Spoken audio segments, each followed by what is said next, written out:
sorry, Cyber. I didn't mean to cut you off, but hey, folks, welcome to the MCU'S Bleeding Edge YouTube channel and podcast. We are back at it again on another wonderful evening, and we hope everybody out there in the audience is doing wonderful. We're here to do Ironheart episodes 4 through 6. We are breaking them down. Everybody from the MCU'S Bleeding Edge team is here. We have a full squad tonight. Cyberneticshark, my co-host, is here. Andres is pop culture guy. We are collaborating as usual, and our guest creators are Jazz and Jason from Was It Good Though podcast. Welcome to the MCU'S Bleeding Edge, guys. We are definitely very thankful to you for coming on, to help us out and knock these episodes out, I'm looking forward to hearing what your opinions are, and what your thoughts are on the show, Unfortunately, we didn't have you guys on for the first 3 episodes, I guess probably to start off, just to get you guys, in the game right off the bat and get you guys talking. Jazz, what was briefly, what were your thoughts on the first 3 episodes of Ironheart? I would say, well, first off, thank you so much for having us. Definitely appreciate of course. Being on here and being able to discuss this. I actually enjoyed the first 3 episodes. I wasn't exactly sure what to expect going into this series. And I would say at the end of episode 3, I could not wait for the following week to get the next 3 episodes. So I was very intrigued by her character and the story that they were trying to build. Well, you know what? Good for you. I mean, there hasn't been a lot of, positive, optimistic,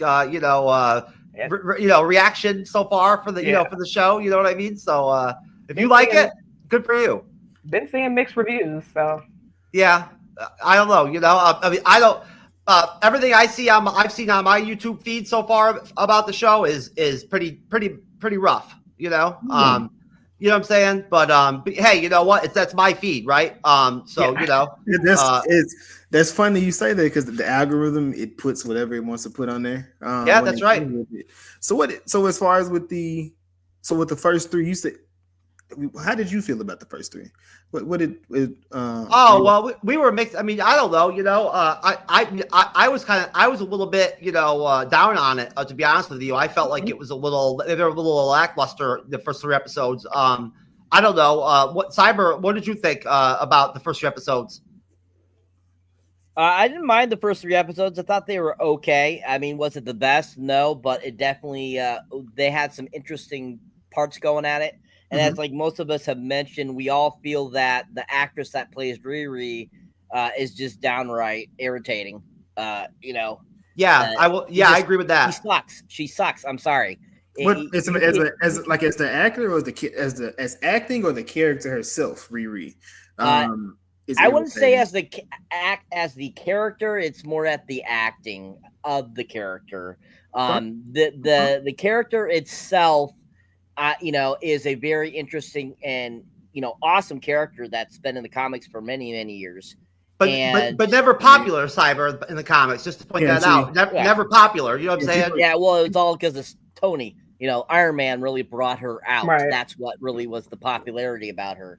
But, yeah, I mean, the character really hasn't had much of, an arc or much of anything about the character. So, going from basically having very little on the character, except for, what few comics she's been in, they had to give her personality in some way. And I just don't think that this actress portrayed that as best as she could.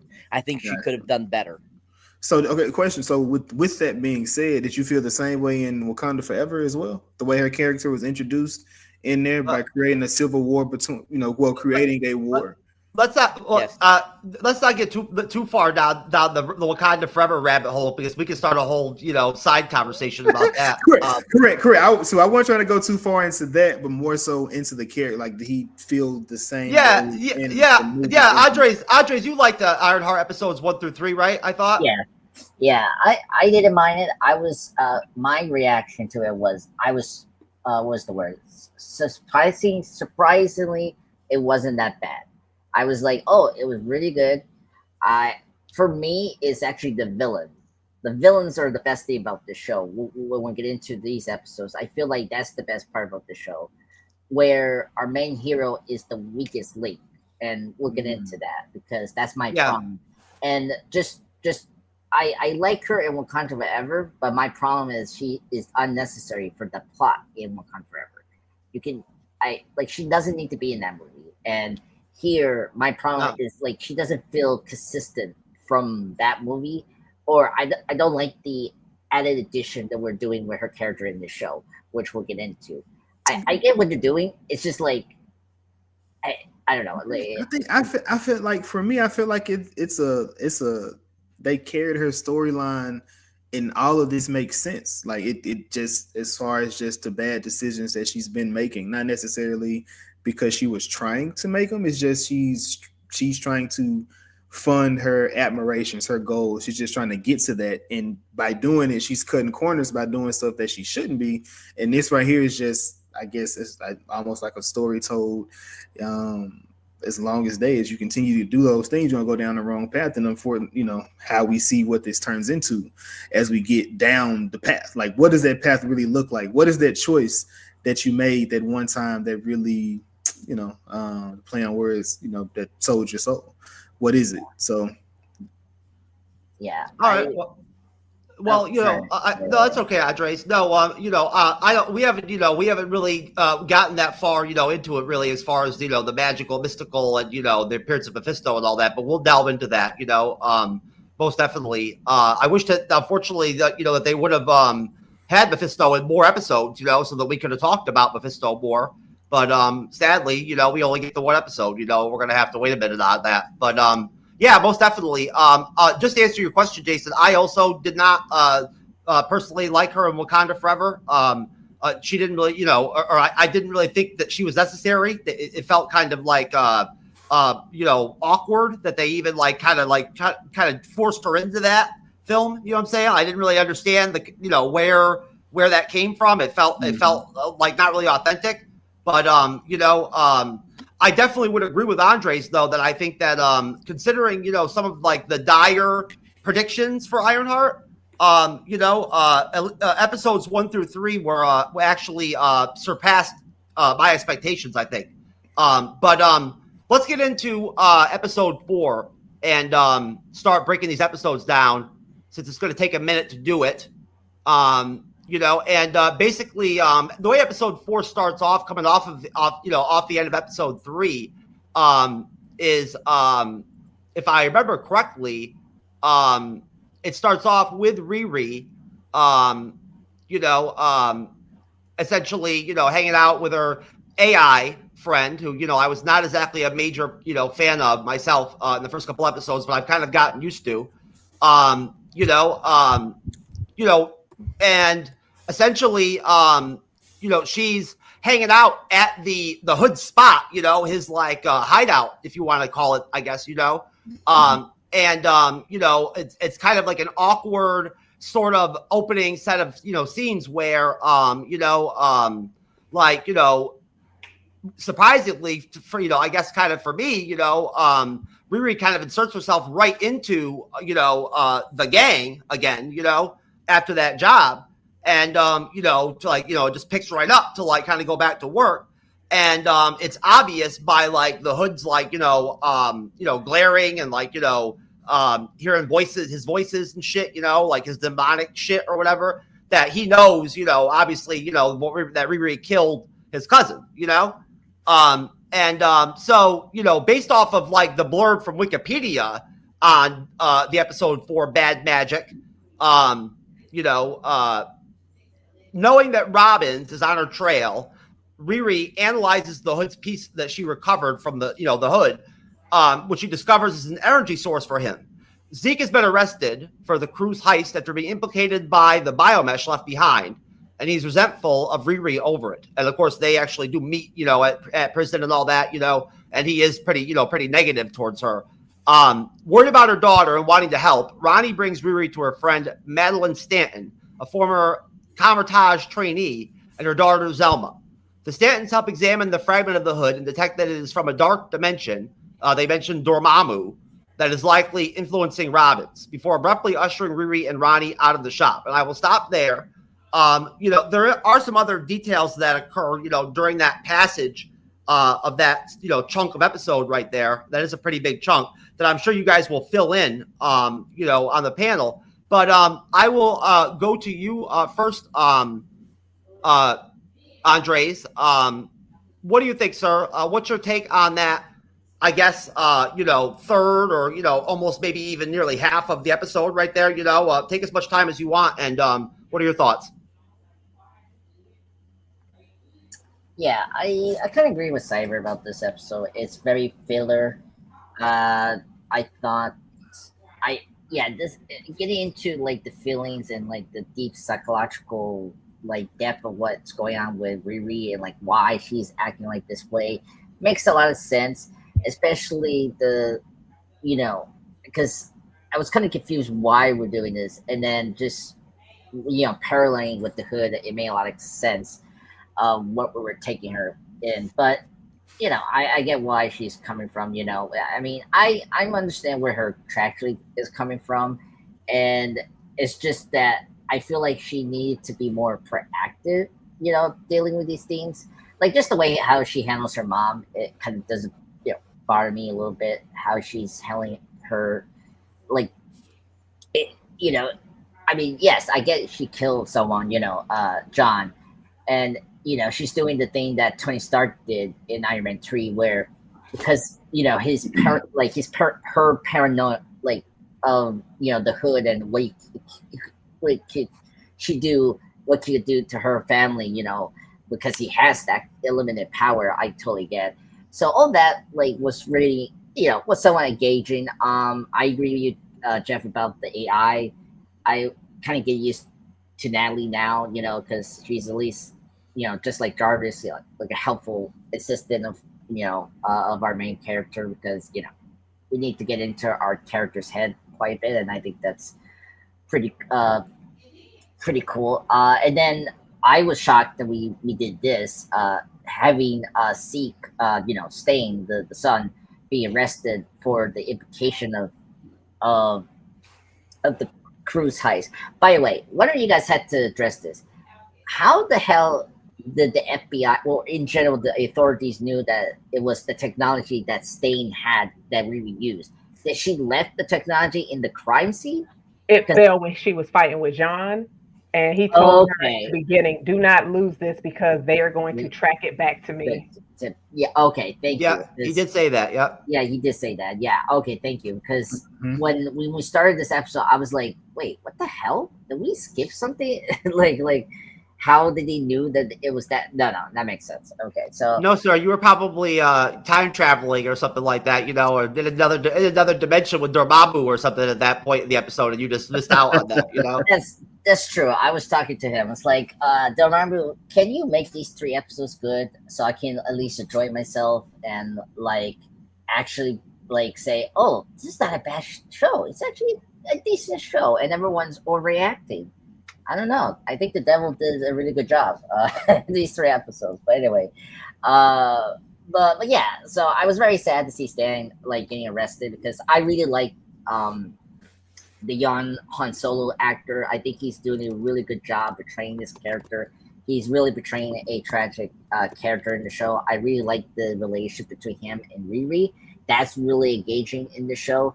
I just think that, you know, seeing 2, you know, brilliant people and just seeing their, you know, this, you know, just minor relationship falter because of this mistake is, you know, really tragic. And I really like how we are developing that, especially in the next 2 episodes. I think it takes it in a very interesting direction.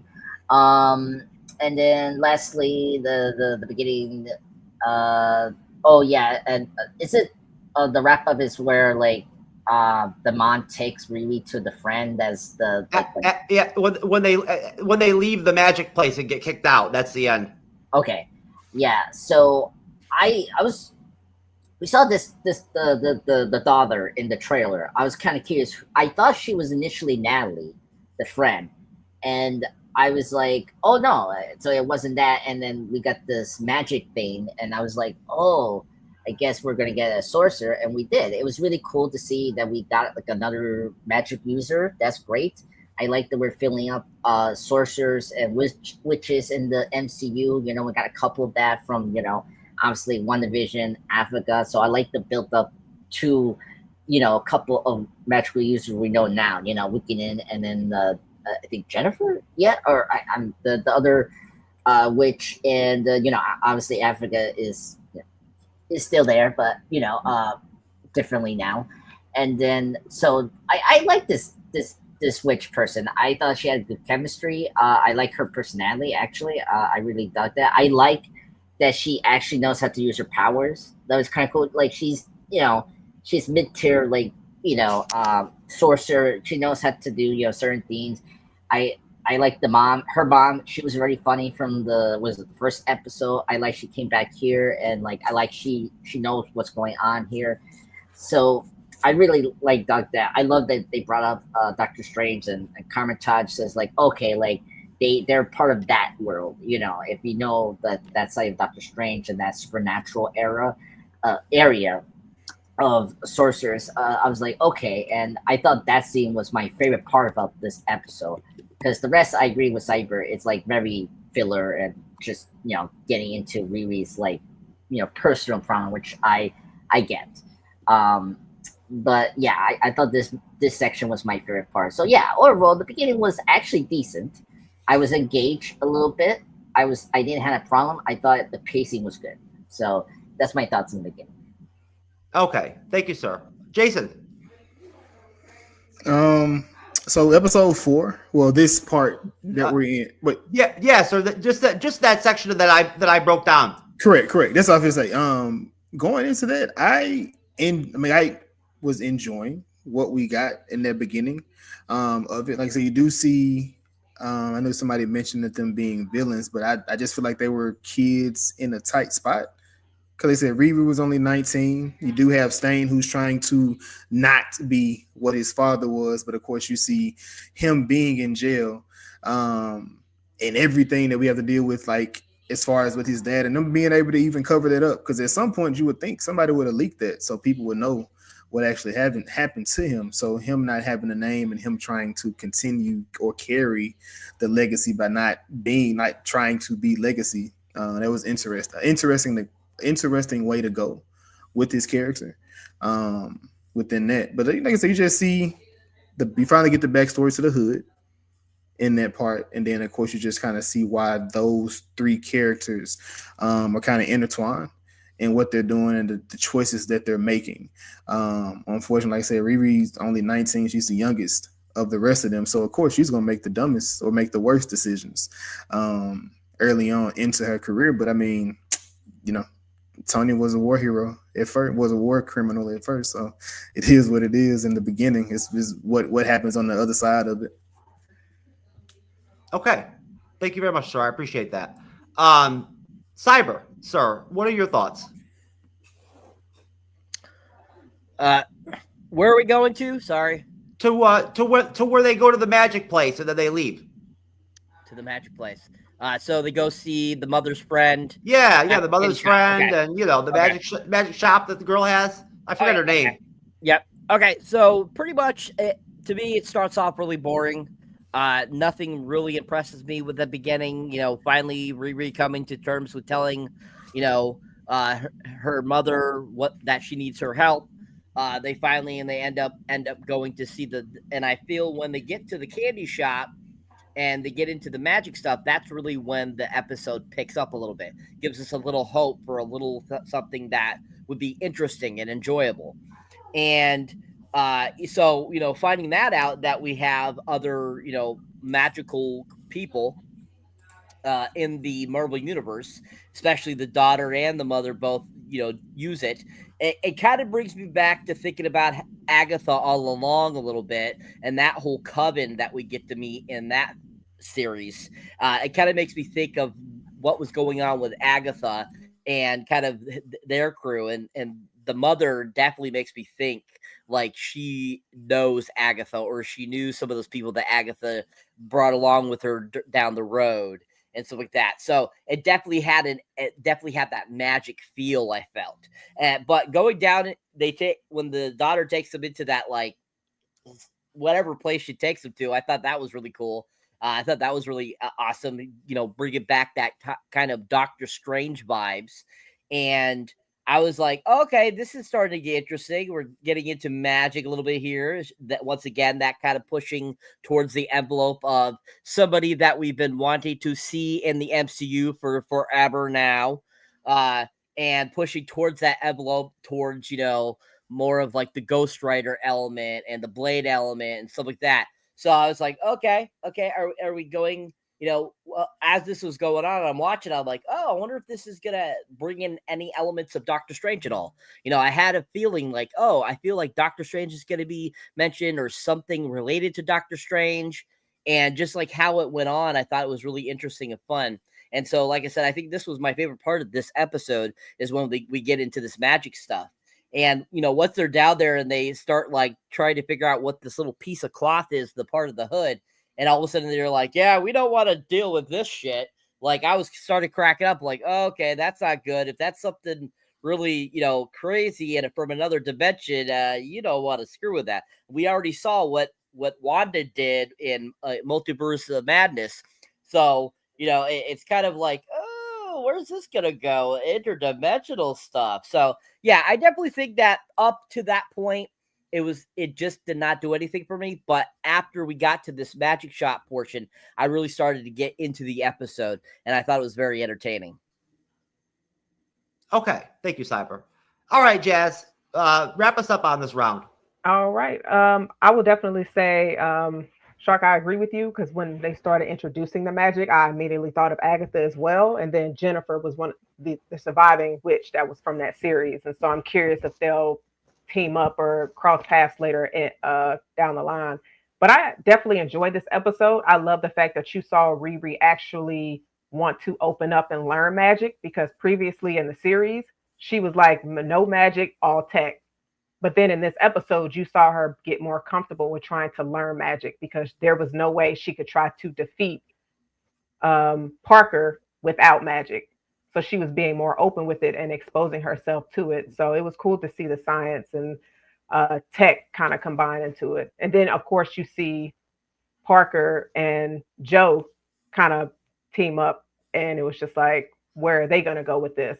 Because that was Riri's friend at the beginning of the series. But now possibly turn into an enemy. So I was curious to see where that storyline was going to go. But I definitely enjoyed episode 4. Okay, most definitely. And picking up from there, I'll basically just break down the rest of the episode and we'll just knock episode 4 right out of the water. Basically, Ronnie shares her frustrations about Riri never opening up to her, and Riri departs from pushing back after pushing back.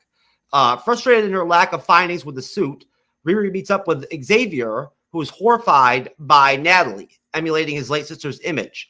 Natalie is offended. Well, she's like afraid, of being deleted, and takes off and leaves when Riri contemplates Xavier's demand to delete it. There you go.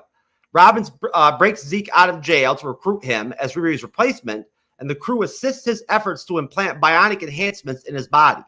Albert Slug secretly gives Robbins control. Robbins, the Hood, sends the crew to kill Riri, whom he blames for John's death. And that is how episode 4 wraps up. It was a pretty long episode, actually. I think it was like 53 minutes long with the end credits, and the little mini, snapshot of the previous episode. It was, directed by Angela Barnes and written by Amir Suleiman. Jazz, I'll just go right back to you again. And if you want to go ahead and give me your thoughts on that back half of episode 4, please. I would say like the relationship between Riri and her mother, because she's still like the entire series, she's dealing with trauma and grief, which is why I think a lot of the decisions that she makes is based off of that and her emotions.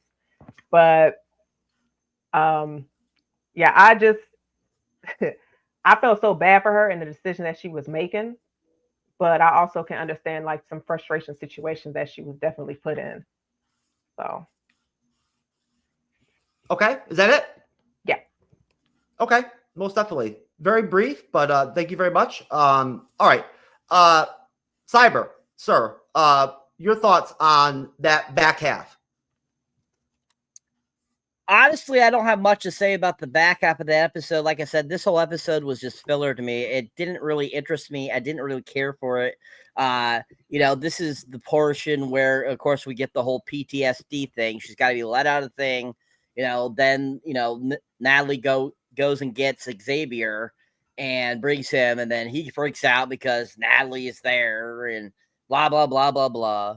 And it's just kind of like, I thought this episode was so unnecessary to really push on the story of, where we're trying to get to for, Ironheart.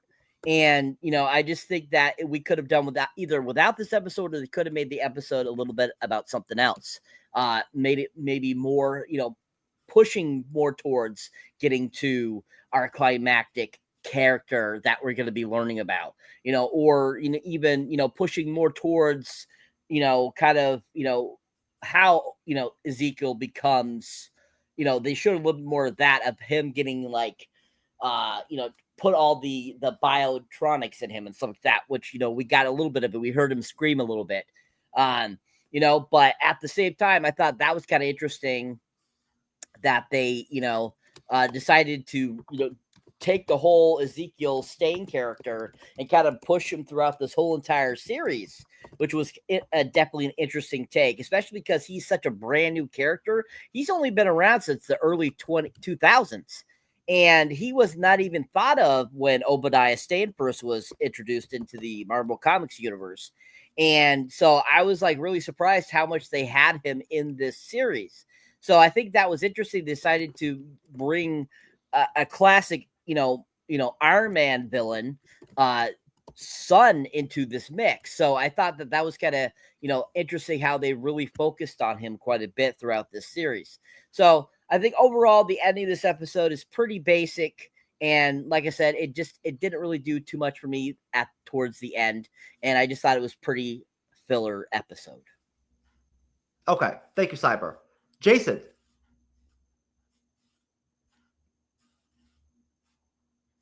You're on mute. Oh, wrong button. There we go. Sorry about that. There you go, sir. That's okay. But the back half of it, I mean, she is called Ironheart for a reason. So I do feel like this episode kind of gives you that reasoning, because the reasoning of, because her creating the AI, which is episode 1, was a mistake. So Jason, did they ever explain why she even is called Ironheart? Did they ever even explain it? They didn't go in the series. They didn't go into that. Nah, they didn't go into the series. But like I said, she created Natalie by mistake, and then of course she's kind of struggling with is she going to keep it? Is she not? But Natalie also doesn't understand why she's trying to keep that a secret from the brother. So I understand. I get it can be a little bit frustrating with dealing with a teenager, their feelings and how they, they want they type of situation. But we kind of already dealt with this with Miles. We kind of dealt with this with Peter. They all go through these moments. But with Riri, she's been dealing with one situation since she was 13 years old. And it's been 6 years later. And she's still dealing with it, which you talked about her not opening up to her mother. That's something that she never really had a safe space with.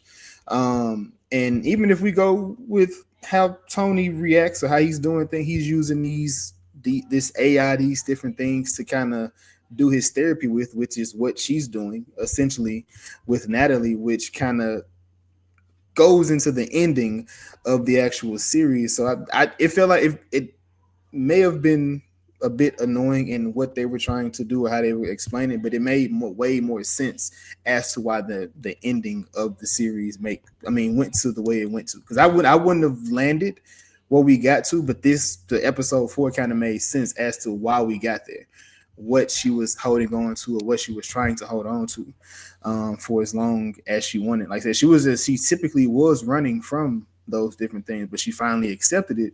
So then, we see, like I said, we see as we go into it. But that's all I got. I enjoyed, the episode because it finally gave me the why she's doing anything that she's doing. Because it's, typically you've seen Tony, because it was happening. He was kidnapped. He had to create the suit, and then once he did, he was like, "Yeah, I'm not selling to the enemy no more." or so I'm not selling him, allowing people to harm people, because I definitely think Wanda would think different about Tony. See, I don't know, honestly. The reasoning for being so committed, and dedicated to building the suits, being to save, to protect the family or whatever, because of what happened to the father and the friend or whatever. I don't know, it's just kind of odd, reason, to build a suit, I guess, for me anyways, and I thought it was like really strange that that they made like, magic so like available in this episode, like something that in the past of the MCU is kind of like, you got to kind of find it. It's kind of like, magical people and people who deal in that kind of like, that kind of stuff, like kind of are on the DL, like, this was very overt, you know what I mean? Like, the mom's just like, oh, I got a friend, you know what I mean? And all of a sudden you go from a friend to like, the bitch changes the fucking like entire screen on the fucking episode and like flips it around with magic. You know what I mean? They're like in a different dimension or whatever, I'm like, what the fuck? You know what I'm saying? Like, not to cut you off. I'm sorry to jump into that, but no, it's okay. So 17 years ago, this makes no sense at all. You're 100% correct. But Doctor Strange was introduced like what, 2016? So for eight or 9 years, this happening, just some random black lady having magic that's up the street, we should be like, oh shit, that's just what it is, because it's been introduced, and it's like, okay, so is it science? It's been introduced. I'm just saying that the way it's been presented is kind of secret agent style usually more. You know what I'm saying? Like, it was, but now it's a casual thing, because as she said, I don't know if I got this from Kree. She's been kidnapped by Talokians. She's been taken by Wakandans. Nothing is supposed to make sense anymore for this person anymore. You know what we haven't gotten there yet, but I don't know, man. I don't know. The magic should not be down the street. Is what he's saying. Yeah. The whole magical, spiritual, the realm of Marvel Comics has always been something that's kind of been, always, kept swept under the rug, kind of, you know what I mean? It's always been, kept in the shadows, you know what I'm saying? So just kind of, for me, I was a little bit shocking at how overt and easy it was for them to meet somebody that had that kind of like magical ability, right? Anyways, Jazz, did I already go to you, Jazz? I did already, didn't I? Yep. Andres. Yeah. Your turn, sir. Yeah. I mean, I get what they're trying to do with Riri with the magic thing. It's similar to Sherry, because they're doing this thing where she's not a traditional person that believes in magic. Like she has experienced Wakanda and Tanakon, but that's totally different from what she's seen. And plus, we don't know in this, in the MCU that people like, they know about Doctor Strange, but I don't think they know about like Karmatage or like the existence of wizards and sorcerers. Like we don't like. I don't think the world doesn't know that. They just know that there is one wizard, and that's Doctor Strange. That's it. Yeah, and knowing about Dormammu. But yeah. Well, I actually no. They know that because Karmatage will teach them about Dormammu. Remember, because they have a book that tells them about this creature. So that is believable. I think. It's just, it's just more like it's because it's been wild that we've seen Dormammu since the first Doctor Strange, and it's like, I totally forgot about that big headed creature from the Dark Dimension and whatnot. Sorry. And I'll also add, like Riri even said at the first few episodes, we see wizards and type of things on our timelines, so it's not like it's something that's like a kept secret. It's on the timeline, so where it's just like, this is just regular. Because that's what she was saying to Natalie. Yeah. Well, because everyone knows about the Endgame battle, which is weird, and that's always something I'm like, what the hell? But anyway, I thought this actually was good. I was shocked that we were gonna get Staying his powers from the comic books. I'm a big Iron Man fan, and just kind of like Saber, like of course, Obadiah Stane, aka Ironmonger, was created by the late great Dennis O'Neil, great writer, who was important to the comic books, particularly with Batman. And he was created in the 1980s. And then the son came in later on after his death, when he died in the comic books during the 80s run of Iron Man. Really good run, I have to say. He was created in 2008, the same year as Iron Man was coming out. It was from a great creator named Matt Fraction, who did the Hawkeye run that the show was based on. So, Matt Fraction did a great job with Hawkeye. Great. I read that run, really good too. So I was kind of shocked to see they were going to do his bio, enhancements, but I was not surprised that he will like get him, like, as we see what happened to him later in episode 6. He just did the thing that, like, the devil's deal, like, here, I will help you, like, take down Riri, and I'm gonna give you, your stuff back, and you can achieve your, ambition / dream that you've been talking about, that we heard from the first 3 episodes about. He believes in bio enhancements over the armor suits of Iron Man, and that I felt like pay off very well in this episode. But so I was very happy about that. I thought that it ended well. It was decent. I agree. I was watching the episode. It was so long. I was like, what the hell? Why is it so long? I was like, I'm surprised I was able to finish 3 episodes today. I was shocked. But yeah. So I enjoyed it. I was happy to see Stain becoming, the villain from the comic books. I was happy about that. The rest, my problem with Riri's story with, with my, the MCU crew here, I just don't like that we made Natalie as a self-aware, character. Like, they're doing so many of these storylines, and it's like, why you need, I get now why they were doing it, but for me, it's kind of like, I don't need that in this story. I think they could have done something with the mom that could have been more dramatic. What's going to happen in episode 6? That's my thing. It's like, I don't need this Natalie thing as an AI. I get why. I get the emotional thing, to the story, but it's kind of like, I think it is. I could have been fine with that if that character, presented it in a way without having this AI that's been acting like her friend these last, 4 episodes. So it's just a conflict with me. I'm like, I don't know. And at the same time, I like the actress that plays Natalie. I really do. I don't know. Something about it just made me kind of like, ugh, I don't know about it. And something just quickly, for me, I don't know if you guys have this. I've seen these shows, but for me, this stuff doesn't feel like a Marvel show. It feels like an Arrowverse, CW show for me. And that's where it kind of just feels like it's not an MCU project. It's like, okay, what are we doing here? The type of storytelling. The acting, the storytelling, the acting, everything, not visually. It looks just like any other Marvel Disney Plus show. Visually, it looks good, but I'm with you on the acting and the writing and storytelling.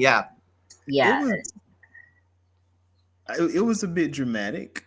Yeah, but I do think it's based. I do think it was based on the trauma that the lead was going through. But as far as this a CW, I wouldn't have said a CW show, but it definitely it didn't feel like an MCU show. It felt like something different. And then then you start dealing with the magic, and you start dealing with somebody that could put they created a suit to fight against crime. That's just what it felt like to me. It didn't feel like an MCU show. So if it wasn't attached, I feel like it still would have been just a regular show at that point. Yeah, and just wrapping up, there's just so much in my head that's not frustrating. It's kind of confusing. Because one of the commentators brought up last week about this, and this is my problem with Riri. I guess she wants to build an armor suit for people. I just think she should think more like Tony, what he did in the first Iron Man movie. Is she should like what Thanos saying in Age of Ultron, I'll do it myself. It's like she should think more like that, like being proactive. Like, I should do this for myself and help my community, And same thing. That's exactly what she already does, Andres. What are you talking about? Well, like, well, in these episodes, yes, but before I'm like, why you didn't start to become more of a hero? You know, that's my thing. But that's more applying last week. I felt like I don't know why she took the risk to steal, like, help the hood and all that. And money.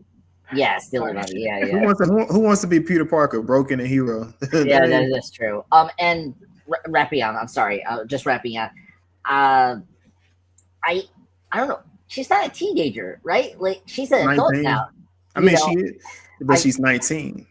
I know. I don't know. I guess out of these teenagers roles, that's the thing for me. I don't believe her as a teenager. That's my problem. I don't know. She's just too old, and I just feel like it just makes more sense. She's like a young adult. The young adult. Like, I mean, kids, like, I was a young adult when I was in college. I wasn't like a teenager anymore. So like, I feel like that teenager thing, because they always brought up, like, these episodes, they always bring up, oh, I'm a teenager. And it's like, I get it, but at the same time, you're a young adult now. It's like, come on. That's all I had to say. I thought the finale was okay. Okay. All right. So let's do ratings for episode 4. Jazz, what is your 1 through 10 rating for episode 4? If you can, I know you watched it a long time ago, but if you do your best. Oh, I watched it today. Okay. 8.5. Okay, 8.5. All right. Andres, rating? Sorry. 7 out of 10. I thought this was a good episode. Yeah, 7 out of 10. Cyber? 5. Thank you, Cyber. Jason? I gave it an 8. Definitely gave it an 8. Okay, 8. I'll give it a 6. It was not my favorite episode. It was very long, and I didn't think a lot really happened. To be honest with you, didn't really progress this, really this, the show or the series really that much. And honestly, I didn't like the direction that they went with the Stain character, with the implants and all that, and getting sent to prison and all that. I liked him in the show up until that point. But episode 4, I just didn't really like his trajectory, I think. But all right, so let's move on to episode 5. Episode 5 was actually the longest episode of the series. It was 59 minutes total, which I thought was extremely long. It basically starts off with Slug capturing Natalie in Riri's suit, which I thought was like kind of crazy that she caught her so easy. The drag queen character, which was my favorite character in Ironheart without question. Riri meets up with Zelma, who believes that the hood came from Dormammu. They meet at White Castle of all cool places. The crew arrives to kill Riri in the White Castle. Everybody books, and she fends them off after sending Zelma away. While battling Clown, also one of the two fighting thug characters in the gang is transgender. Is like a transgender actor or whatever. I just want to point that out. For LGBT plus Q points or whatever for the for Disney. Riri tells her that Robbins had Clark killed before Natalie helps Riri escape with the suit. So still bitter, Natalie turns itself off. Riri is attacked by Zeke, now enhanced with bionic implants that emit electricity. He dismantles Riri's suit and is about to kill her, but he changes his mind and spares her, advising her to leave the city instead. And I will stop there, and I will go back to you, Jason, first. Mm-hmm. What are your thoughts, sir, on that sort of, I guess, like half of the episode? So that front part with the fight, like I said, I wasn't big on the criminals or the villains or whoever was supposed to be the antagonists to Riri. I didn't really care for them, but I do appreciate in this one when they were trying to fight her.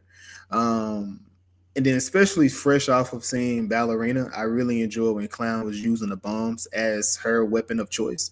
That was really dope, just seeing her do that and how she was doing it. But then also, like I said, Riri got into trouble because, the guy passed away, and she didn't help him, but the guy was also trying to kill her. If you were put in a situation and it was life or death, I think we would all choose to live and allow that person to die, I think. But that's how I feel in it, in that moment or in that situation.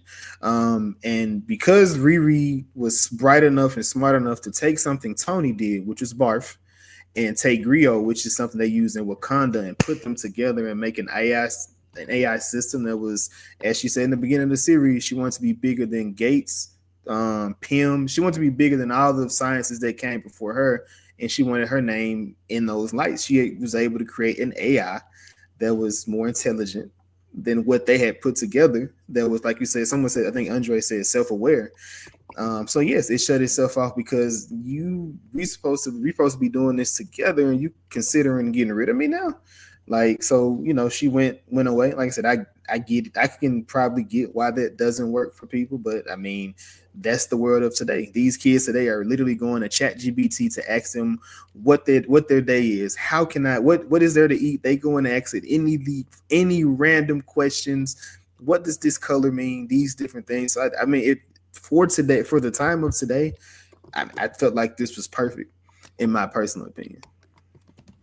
Okay. That's again, hey, I mean, every fan has different opinions on, and it gets a different vibe when they watch, a TV show or whatever, I personally don't know, me personally from watching Ironheart, I don't know where that optimism or positivity comes from, just to be honest with you, Jason. But I mean, I respect you having it. You know what I'm saying? Oh, man, I've watched and covered a lot of good TV shows, my friend. You know what I'm saying? Like, you know what I mean? And I've gotten to a point where I kind of have somewhat of an idea of when I'm watching something that's not as high level as other stuff. You know what I mean? I guess for me, it's just because I can see myself in Riri. Like, just even as being a man, as someone who kind of shut themselves off to the world, as opposed to going to my, if I'm going through a problem. Like, I got kicked out of school at a younger age, and I still lied about going to school for years. That was just a lie, and I never had to deal with, because I was able to maintain a lifestyle where I didn't have to come back home. My mom didn't take me to school, so she didn't talk to the janitor to find out what's going on with my life. It wasn't a secret. I mean, my life was a secret to whatever she was seeing. So within that, I understand what she was doing, or how she was moving, or how she was, being motivated. Teenager, young adult, whatever, people have secret lives that they do things that they don't want everybody to see, and they're being judged by. So she was only look at what I'm doing, look at what I'm bringing. So yeah, she has some selfish motivations, just like every other hero. I think the only one that I'm not talking about her motivation, sir. Oh yeah. No. I'm just saying. I just feel like that's the thing that they all go through, especially Tony. Tony was one of the worst when his arc was able to be spread over 10 years. So we got to see him be an asshole for 1, 2, 3, 5 movies. Then he eventually became the person that had to sacrifice himself to save the world. But I mean, everybody gets some people get second chances, some people don't. Right now it's Riri's chance to redeem herself. Well, I look up to Slug personally, because especially her outfits. You know what I'm saying? She is a stellar dresser. You know what I mean? And so I look up to Slug because I wish I could wear like outfits like that in my public life. You can. I would support you all the way if you did it. Yeah, most definitely. I'll start with our next live stream. What do you think, Cyber? I'll dress like Slug. I'll wear a Slug outfit. You do. I will bring everybody to come and see that. We will have everybody come through and see that one. I'll get my nails done and everything. We would hit 1 billion views, I think. Most definitely. Yeah, most definitely. Like Slug. I don't know. I don't see myself really going all out with the drag, to be honest with you. But all right. So Cyber, sir, since you're already talking anyway, sir, what are your thoughts on that half of episode 5 that I just reeled off? So going off of the last episode being so boring, I felt this episode starts off right out of the gate fun. I love it. We get the magical girl again. She starts talking about Dormammu. I was like, oh shit, Dormammu, Doctor Strange. We all know what he did with Dormammu. So this was a good sign because if you look up about Riri Williams, you will see that Dormammu, or at least if you look up about Dormammu, you will see that he is related to Mephisto, which is some character that has been talked about now for the last 4 or 5 years now, saying we need him in the MCU. And so that's been the rumor mill that this show is finally going to give us Mephisto. And so Dormammu popping up was a good sign, showing, hey, we're going to be going towards Mephisto, which if you are a fan of Marvel anyways, if you saw any of the films before Marvel Studios, like Ghost Rider 2007 with Nick Cage, you got to see Mephisto, a.k.a. Mr. Fonda. He was actually Mephisto, just happened to be called the devil in it because they did not have the rights to the name Mephisto. Now, Blackheart, who is a villain also in Ghost Rider, is also Mephisto's son. So, we get Dormammu, which I was absolutely ecstatic about. I was like, yes, we're talking about Dormammu. And I was like, oh, please, let's see Mephisto in this episode, And I was like very excited. So we got that. Then we have the great action sequence where she's fighting all the members of the gang. We got the twins. We got Clown, of course, them fighting and everything. And of course, Riri not having her suit because Natalie has been kidnapped by, of course, Slug, as we all have been talking about. Miss Shea Coulee, a.k.a. a drag queen from season 8 and season something of All-Stars, who won All-Stars. And Natalie has been kidnapped. The suit, I should say, has been kidnapped. And so she's having to fight El Natural. So I was kind of shocked by that because I was a little impressed there with her, her putting together things and whacking these members out and stuff like that, using the, all that kind of stuff. And she makes that like launcher and stuff like that, which was really cool. So I thought that was really inventive and showed kind of that supposed IT tech that Riri's supposed to have. See, that's one thing I've noticed since Wakanda Forever, even though she has built this iron suit and everything, I feel throughout the series and throughout even Wakanda Forever, I really don't see like Tony Stark smarts like she's supposed to have. And I don't know if that's the bad writing or if it's the actress just doesn't know how to portray it well, but I feel that isn't really shown really well by this actress that plays Riri. So it kind of like, I don't always feel like she's very Ironheart-ish for me. And so, when she did that, I was like, oh, there's Ironheart that I know, except for, like, of course, when she, is able to stop the bomb in the elevator and stuff scene. And so like that, you kind of got that a little bit too. But overall, she just seems like this kind of, supposedly smart, teen that happens to be smart enough to create a suit. It doesn't feel like she's like that high achieving level as like Tony Stark was supposed to be. So I was kind of surprised that they didn't really focus on that a little bit more, for her character, because I feel that that's very prominent in the comics. Because I looked up the comics, I read a few of the comics, and that's what I perceived from those comics. So I was a little surprised that wasn't really portrayed in the series.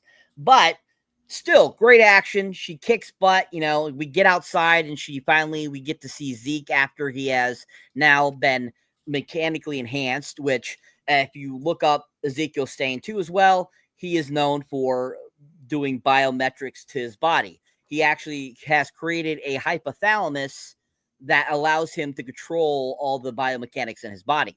So they don't really go into that, unfortunately, in this, but that's kind of why he's able to have the biogenetics in his body, is because of that artificial hypothalamus that he creates that allows him to power everything. But they don't really go into that. But still, I think he looks pretty cool. They do it very minimally. You see little like electronic things all over his body, but very minimal. Not like RoboCop or like something like that. But I still think it still looks pretty much like Zeke. And they battle out, which I thought was really great. And her kind of like, please don't kill me. It was kind of pathetic. I'm like, you're supposed to be this like super genius. You think you would be a little more smarter than that, than just to be like, oh, don't kill me. But anyways, great scene there. And basically, from there we get some more kind of like just the ramping up of the episode, getting into more of what's coming.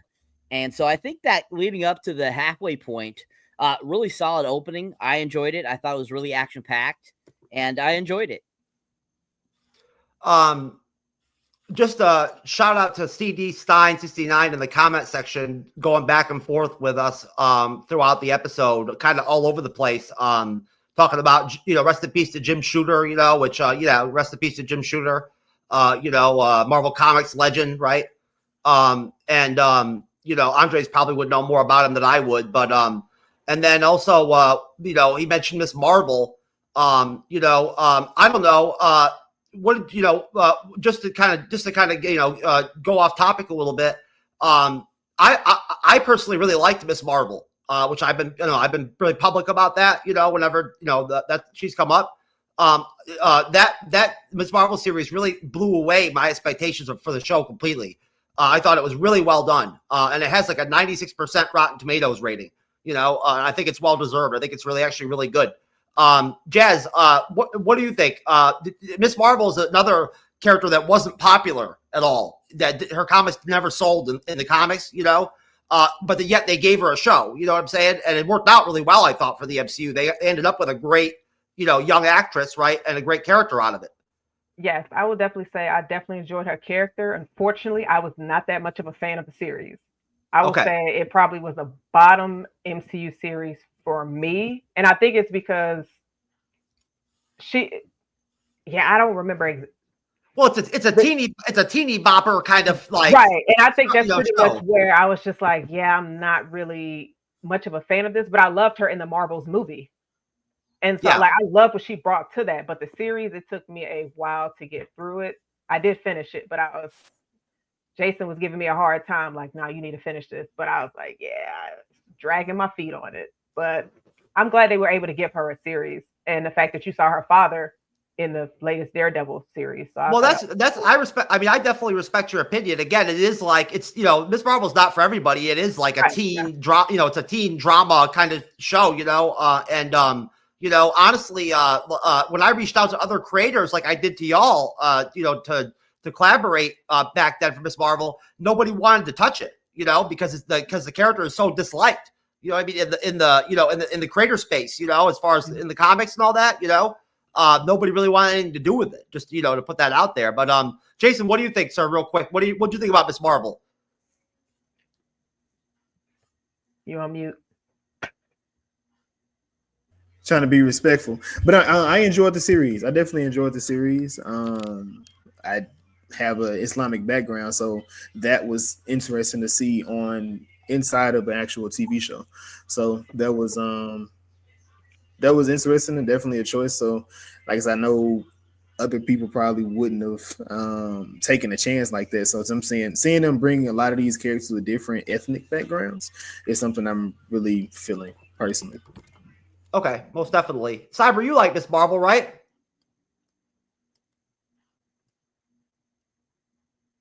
I loved Miss Marvel. It was great. The actress there, Iman Vellani. Holy cow, she is amazing.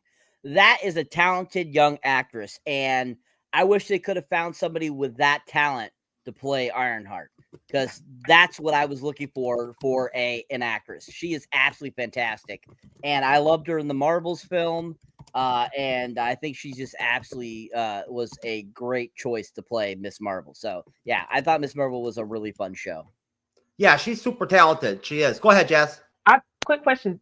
With watching this, did you guys think that she would show up in like an end credit? Because I believe she showed up at the end of Hawkeye. So did y'all think that she would probably show up in this? No. Well, because like to do the recruiting? No. Okay. I don't see Ironheart being on the Champions of the Young Avengers or whatever. You know what I'm saying? She's never been known in the history of the comics or anything like that. She's never been associated with anything like that. Yeah.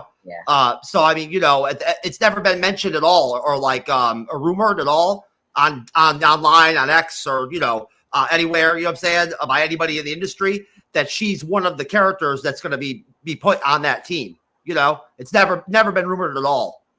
Yeah, and I seen Andres, why you're already talking, sir? Just what do you think? Your thoughts on Miss Marvel, sir? Oh yeah, I love Miss Marvel. I read the comic books. I really love the character, and I agree with Saber. The actress that play Miss Marvel is fantastic. I think she's been the best addition to this new phase. After, for me, Alea Belova, played by Florence Pugh, I think she and that are like the two best things about these new phases for me. And I agree with Jeff that she was, she was the best thing about the Marvels. I will watch the Marvels because of Miss Marvel, and it's way better than the first movie. And I didn't expect her to come in this episode. As Jeff brought up before, and to be honest, just the way Disney and Marvel has been treating this show, they just want to cut their losses. And I saw the leaked concept art of Secret Wars that was leaked, and there was an image of the champions, and she wasn't in that. Yeah. So they're not going to do that, unfortunately. And I know she's in the new what do you call it, the new lineup of the champions, but they're not doing that. They're not going to put her in the champions out. So that's the thing. So but yeah. Okay, sir. Most definitely. Jazz, back to you, hon. I know we got off topic there for a minute, but I was asking everybody about that, first half of episode 5. What were your thoughts? I definitely agree with a variety of things that you guys said, except for Shark. I'm not gonna lie. I enjoyed it, but I know you didn't like the actors too much. I completely understand. But I think in the first half of this episode, Riri was humbled because she wasn't trying to ask for help. And she finally got to a point to where she needed to ask for help. And that's when she went to go speak with her mom. Like, you got beat up by the crew, barely survived. And luckily, Joe let you survive to where you were able to leave. But she was just like, I can't do this alone. And so it's just her dealing with everything and then finally getting humbled in that situation. And then I'll say, like, the tech that she used to trap the siblings was cool, because at the beginning of episode 1, that was the same similar tech she gave us another student to pass an assignment. So I thought that was kind of cool to see her actually use that. And it was also something that she had her mom use to protect her. So I thought that was cool. Okay, most definitely. I think Andres, you are last, I believe, sir. Yeah. Okay. There's 3 things I love about this world. Okay.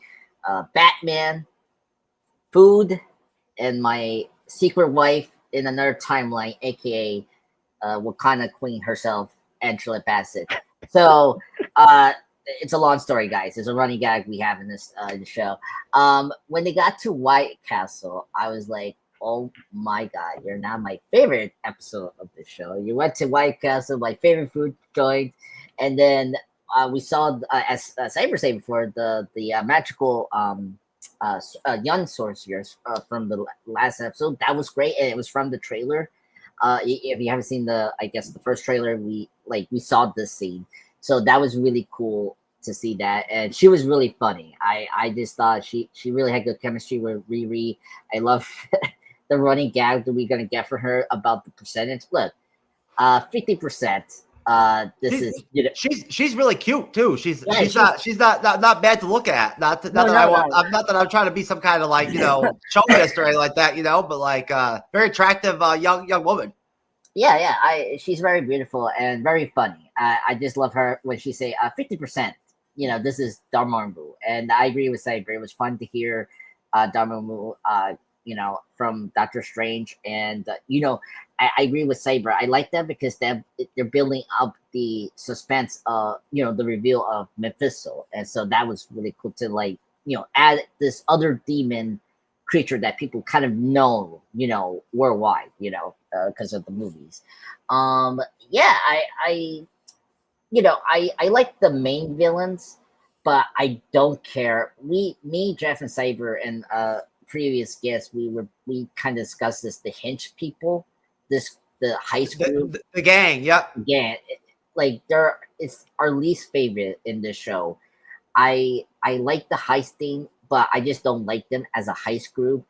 And I mean, I don't know. They don't seem very believable, do they? Sir? No, I don't.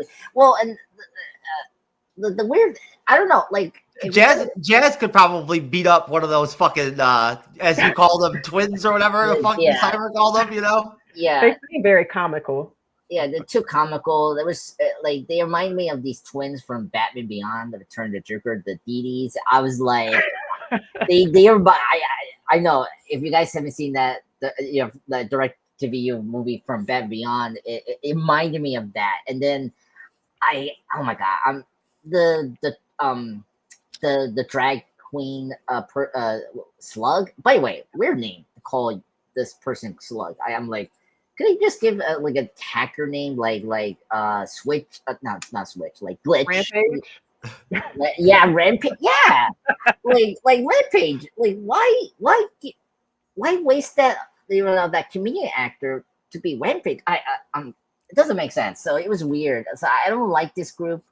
I don't mind Clown actually. Because she interacted with Riri. She was fine. But yeah, but the fight was awesome. Because it reminded me of Iron Man 3 when Iron Man was going to infiltrate the mansion before when he discovered the Mandarin twist. It was cool to see him doing the homemade things to like beat up the henchmen. So it was cool to see, Riri doing her smart her smart brains, like, okay, what I can do to to defend myself. It was great that I like this episode because they actually stick the landing. That was where I was like, okay, this show is not as bad because they're at least sticking that like they pay off the watch thing that she gave to her mom. That was great to bring that back. And yeah, so it was a really great episode. And Stain coming in with the powers, I was like very happy. I kind of wish we gave him a suit, from the comic books, but this was fine. Like I like it. It's very cyberpunk like kind of vibe. To hit kind of like the scooter riding Power Rangers, like CD Stein said, right? That's a really funny comment by CD Stein comparing the gang to the Book of Boba Fett gang. If everybody's ever seen Boba Fett, his gang.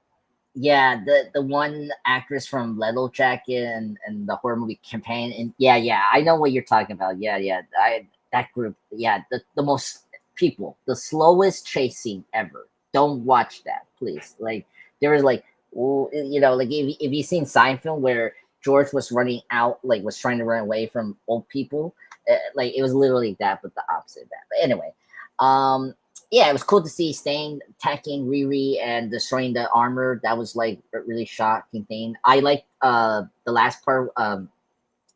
A bit back, the mini feeder she did to Slug. That was cool. I like that moment when she put up the mini feeder at him. It's like, ha, yeah, I got that. And then after that, she throw up. I was like, so a great mix section. I agree with Saber. That really kicked into my like, oh my god, this is doing really good. I love that. So a great opener for this episode. One of the best. Love White Castle. Now I'm hungry. Unfortunately, this and next episode is like you're gonna get really hungry because now they're bringing food. I'm like, oh my god, no, please.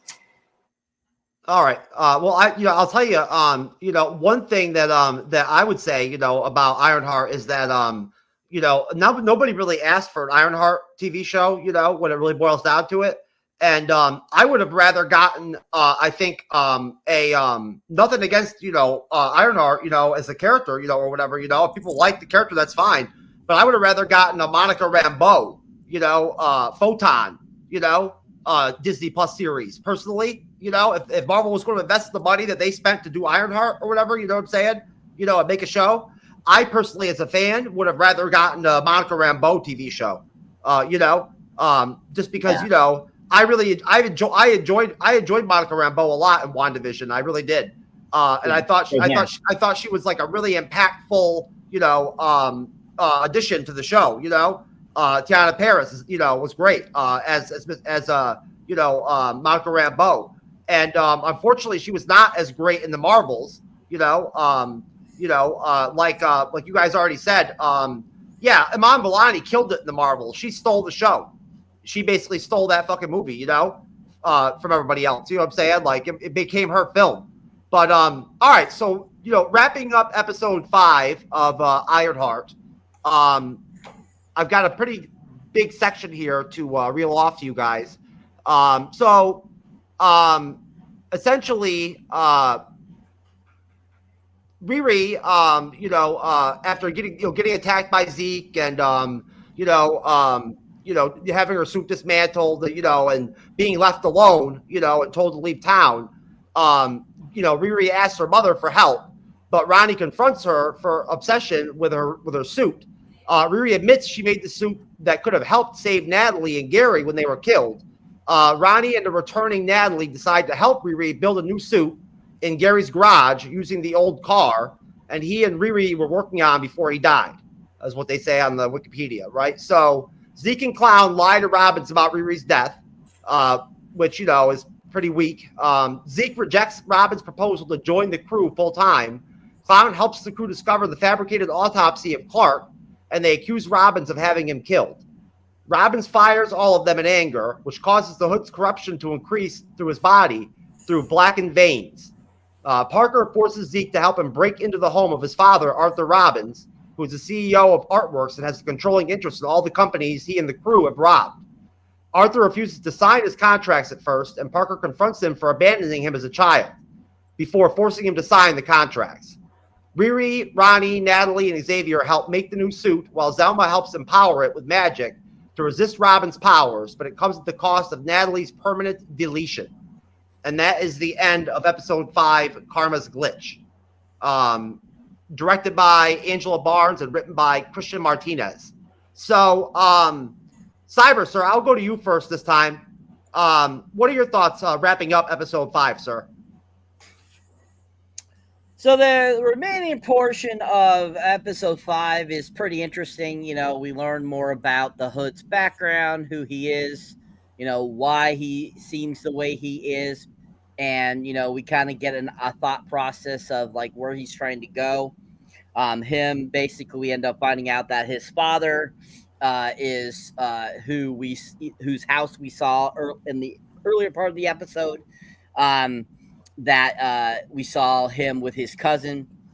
And, you know, basically, as we've seen throughout each of the episodes, you know, him getting somebody to sign a contract so he becomes the most powerful is, you know, definitely you can see that that's what he's trying to go for. He's trying to become the richest person in the world. And, you know, this is part of his conquest and everything. You know, of course, we see, you know, more stuff going on with Riri and her trying to figure her shit out. And, you know, that portion I could care less about.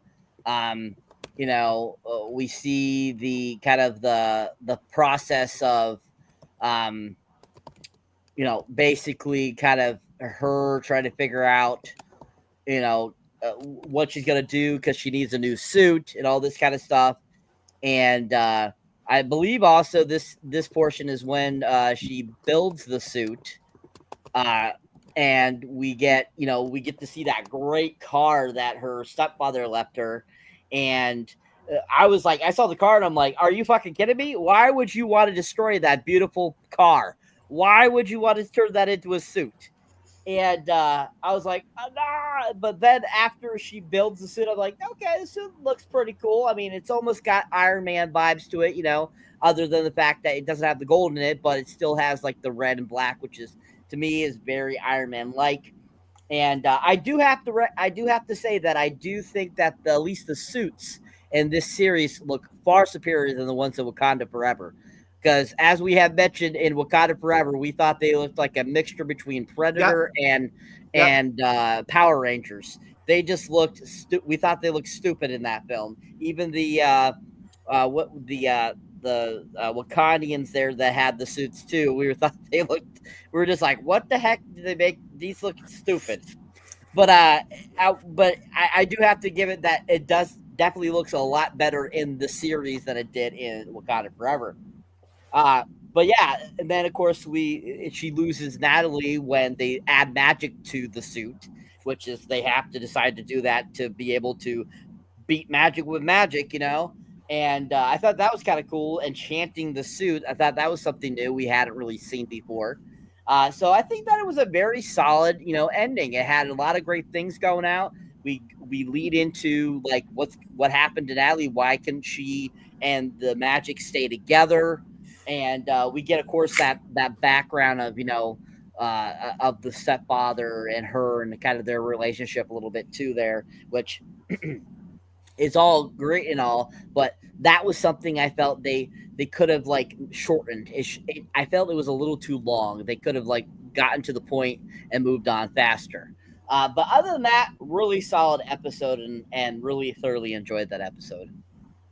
Most definitely, sir. I agree with a lot of what you said, and I will definitely say that regardless of what whatever opinions I may have about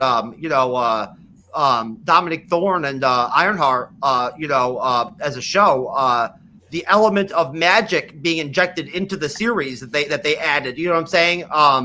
Overall, helped the show a lot. I thought, it made it a better show. You know what I'm saying? And a more interesting show. All right. Thank you, Cyber.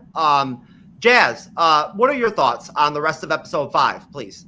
I definitely enjoyed it. I love the scene where they were making the suit, because you saw the community coming together, because Riri would just try to do things on her own, but you saw that she had her family come together. Xavier, the younger boy that was from around the neighborhood, helping out. So I love to see that. And then Zelma, who was the young lady that was into witchcraft. And so I thought that was definitely dope in that. And then the car was beautiful, but then I also agree with it made it a really great suit, which I thought the suit got destroyed during the fight, which I was just like, please no, but luckily it didn't. So I love that they were able to use that element. But no, I just thought it was also interesting that with the Hood's crew, even though he told them that Riri killed John, they found out that he actually killed Rampage. And so they kind of looked at him differently in that. And then you saw how everything were able to, he just fired them. And even he was preaching family the entire series. And then you see how his character just switched. So with the voices that he was hearing, he just became so driven. And I feel like pretty much became the full villain that we saw him at the end of the episode. But I definitely enjoyed how this episode ended. Okay, thank you very much. The Hood is a good character. I don't think anybody would dispute that. You know what I'm saying? He makes the show better. When he's on screen. You know what I'm saying? I like the Hood. He's a good villain. I wouldn't mind seeing him again, to be honest with you. If anybody makes it off this show and gets to be in the MCU again, I wouldn't mind seeing the Hood again. Andre, sir, what are your thoughts? I thought this finale was amazing. First off, I agree with you, Jeff. I love the Hood. The Hood is. I was kind of worried. We were worried when initially we heard that the Hood was going to be in the show. And I think the trailers came late this year, I'm surprised how good the Hood has been these last 5 episodes. And I mean, it's just the actor, sorry, I'm blanking his name now because I know this actor, the Anthony Ramos, great actor. He was great in The Heights. He was great in the new Transformers movie. My mom saw The Rise of the Beast. He's a really great actor. He has really great, presence, and I just thought he brings everything here. He brings in the depth, you can see the darkness that the Hood is affecting him. He does it so well, and his interaction with, our main characters, side characters are really good. He does remind me of Michael B. Jordan. Not similar, but how. How he was in Black Panther. Just he oozes, gravitas and just overall presence in the scene we see in his character. And oh my god, when we got the reveal that he when it was funny when Stain was gonna leave his old house and it's gonna hurt his neighbor, and then he gets controlled by the Hood. It was oh my god. And then it became Upgrade. I don't know if you guys seen that movie, but like when he was forced to be up the bike, the bodyguards was hilarious. He's like, "I'm sorry, I cannot control this. It's not me doing that." It was so funny, and to get to that, and it was a great payoff because we saw this like him entering the dimension in episode 4, and so it's cool to see the payoff here that was his father, and like you understand where he's coming from, like the fact that his father just like, I mean, next episode we learn a little bit more that he let him in the streets and like didn't support him because of because he was getting in trouble because he wanted attention from the dad, and like I really really felt for him with that, and like you get why he's doing this, and it was just like the question was like, how do you get the hood and all that, which we'll get into the next episode. Yeah, and then I always dug building a new suit. I really dug that. I agree with what you guys brought up before. It was great to see every major side character to help Riri to build this new suit. Yeah, it was sucked to see the car getting dismantled, but it's like okay, fine.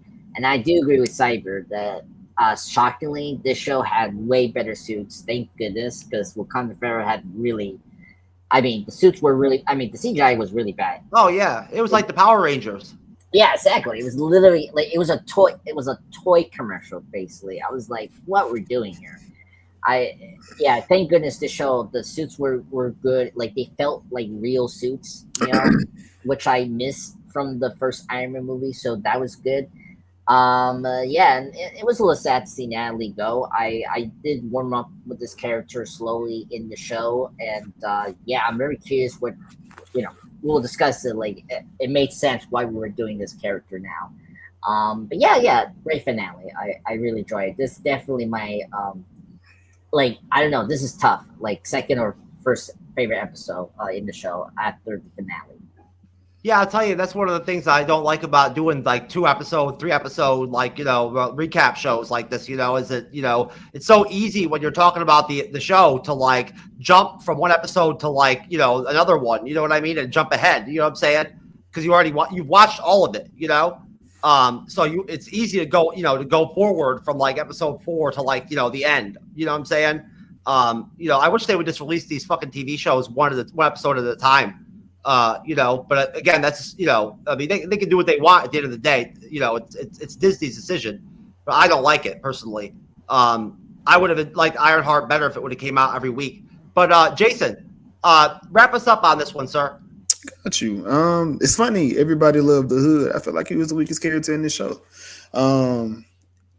It was a choice. It was an interesting choice with using him, but I mean, when you the weakest link, which is why what leeches on to him, we kind of see where they kind of leads or where that is going.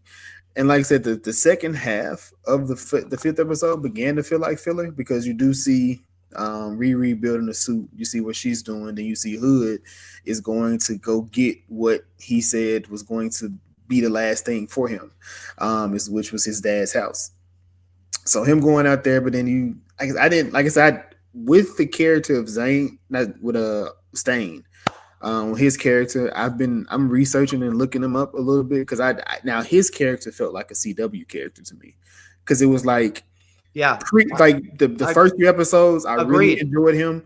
When he became the villain, I was like, I don't know if he's supposed to be, because when he was in jail, I really enjoyed the character too. It was like, okay, he's finna go to a dark way, like he's gonna go back and get her back. But then it was like, they kind of missed the mark with him per se, because I thought he was going to be villainous more so. You heard what I said, Jason. I hated his trajectory in the his character kind of changed as they did it. But yeah, like I said, as far as with the Hood though, at the end, I get it. Being thrown away by your father and you trying to figure that out and you getting back to him. But again, we talk about this series is really like a parallel between Riri and him because he's blinded again by his ambition. I'm going to show him. I'm going to get him back. I'm going to do X, Y, Z. And he doesn't know he's being played on the backside of it. Like, what did he have to give up to get to this point? And you see how much he gained, how much he lost.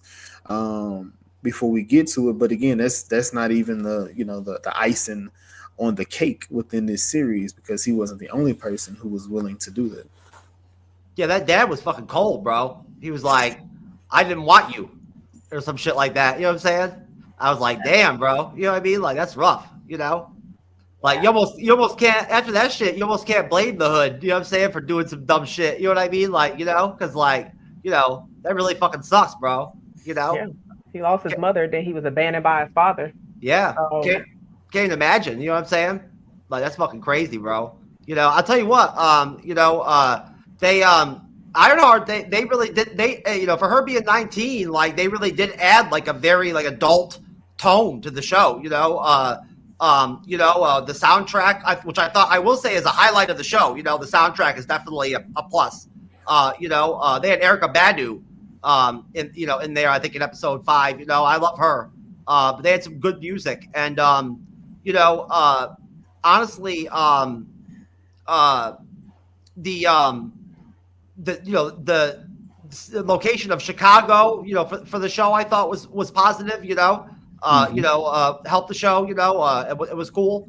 You know, overall, I would agree with Jason though, that I just didn't like what they did with Stein, you know, the direction they went with this character. I didn't really like it. I didn't understand it. You know, hey, you know, that's understandable, Jason. You know, if you're not totally feeling the hood, you know what I'm saying? You know, I dug the hood. I thought he was all right. I like that actor. I've never seen anything else he's been in, but I liked him in this. Why don't we do ratings, and then we'll go ahead and knock out episode 6. Jazz, start us off. What's your 1 through 10 on episode 5? Episode 5, I will give it an 8 out of 10. Okay. And I'll give it a 6.5, I'd say. Jason, what do you got? I give it a 7. All right, Andres. Okay, I'm gonna be much higher. I'm gonna give this an 8.5 out of 10. I thought it was good. I mean, I got my White Castle, so that's all I do. Why not just give it a 9, sir? Just give it a 9. I mean, I agree with Jason here about the direction we took Stain. It was a little off. It was definitely CW, and I agree. It wasn't as bad as some of the CWs I see, and I mean, you know, it's also the release stuff. Like that might have been the most CW out of everything. So Jason's right on that.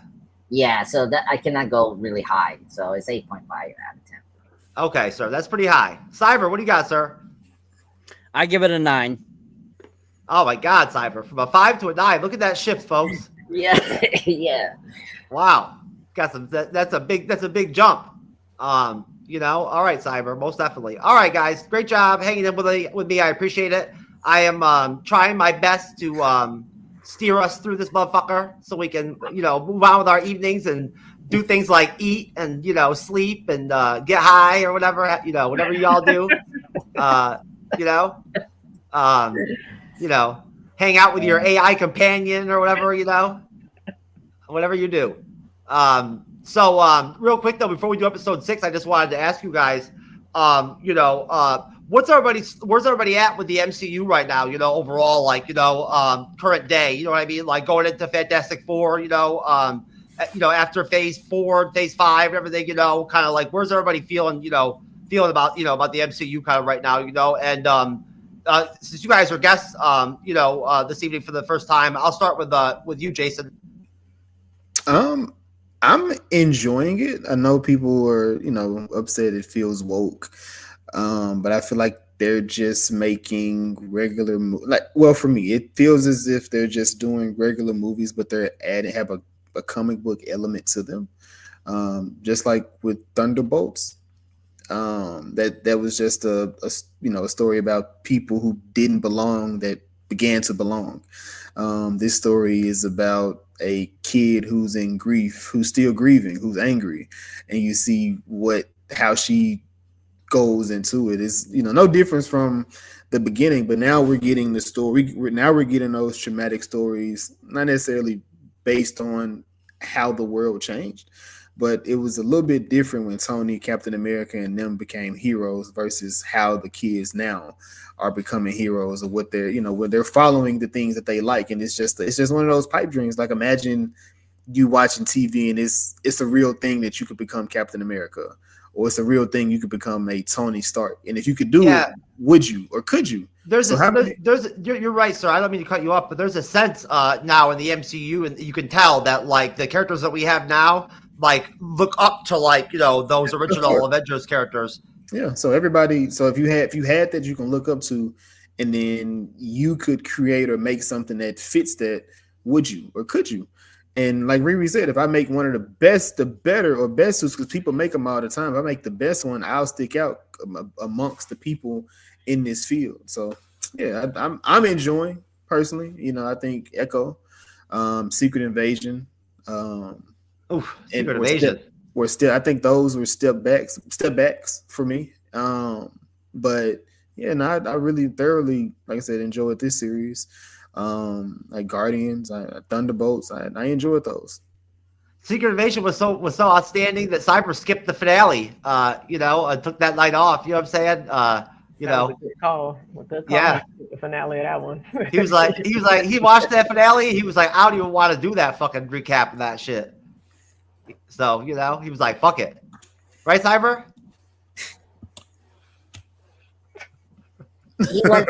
He wasn't there. I already checked. He wasn't in the live stream. I don't know. I don't remember why I wasn't there, but it wasn't because of that. Yeah. He said you would have trashed it, even if regardless, he would have came and trashed it. I know, Cyber. I'm just razzing you, sir. I don't know. That somehow we managed to talk for 4.5 hours. I have no fucking idea how. You know what I'm saying? Like, but we did. I don't know what we were talking about for that long. But like I moderated, so like whatever we somehow we went for almost 5 hours on that finale. So someday I'm gonna go back and listen to that shit just so I know what the fuck happened that night. He might get triggered all over again. Because that finale was bad, man. That was rough. Like, you know what I'm saying? Like, honestly, I'll give Ironheart credit for this. It's no fucking Acolyte.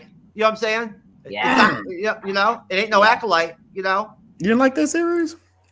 Acolyte? Oh man, no, that's my favorite, bro. No, I fucking come on. The bane of my existence when it comes to doing episode recaps of TV series. What happened? With the Acolyte? What happened? Oh, come on. He getting triggered. The Acolyte was. I like triggers. I like to talk about the Acolyte. That's the series about not talking about things that.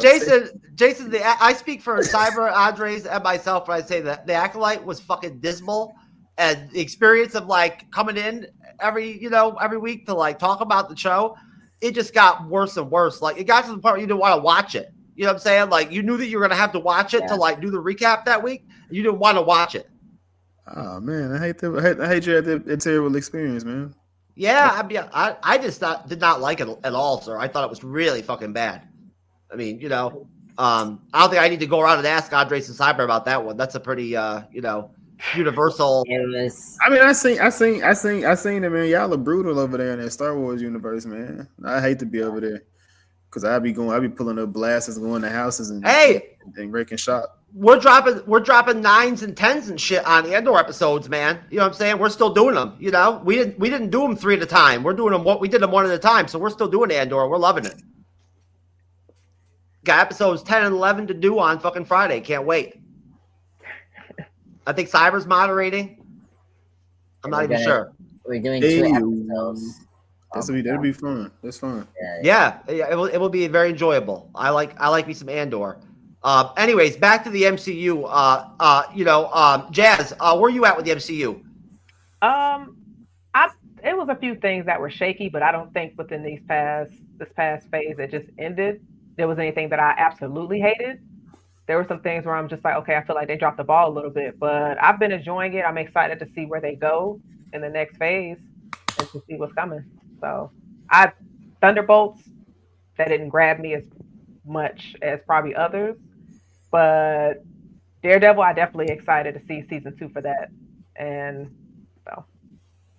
Okay, most definitely. Yeah, I feel you on that. I'm definitely looking forward to Daredevil season 2 too. I agree with that 100%. I thought Daredevil season 1 was a little bit 50-50, but, you know, that's just my opinion, you know? I think they were trying to get their footing with it. So I would suspect season 2 will be a lot better. I hope.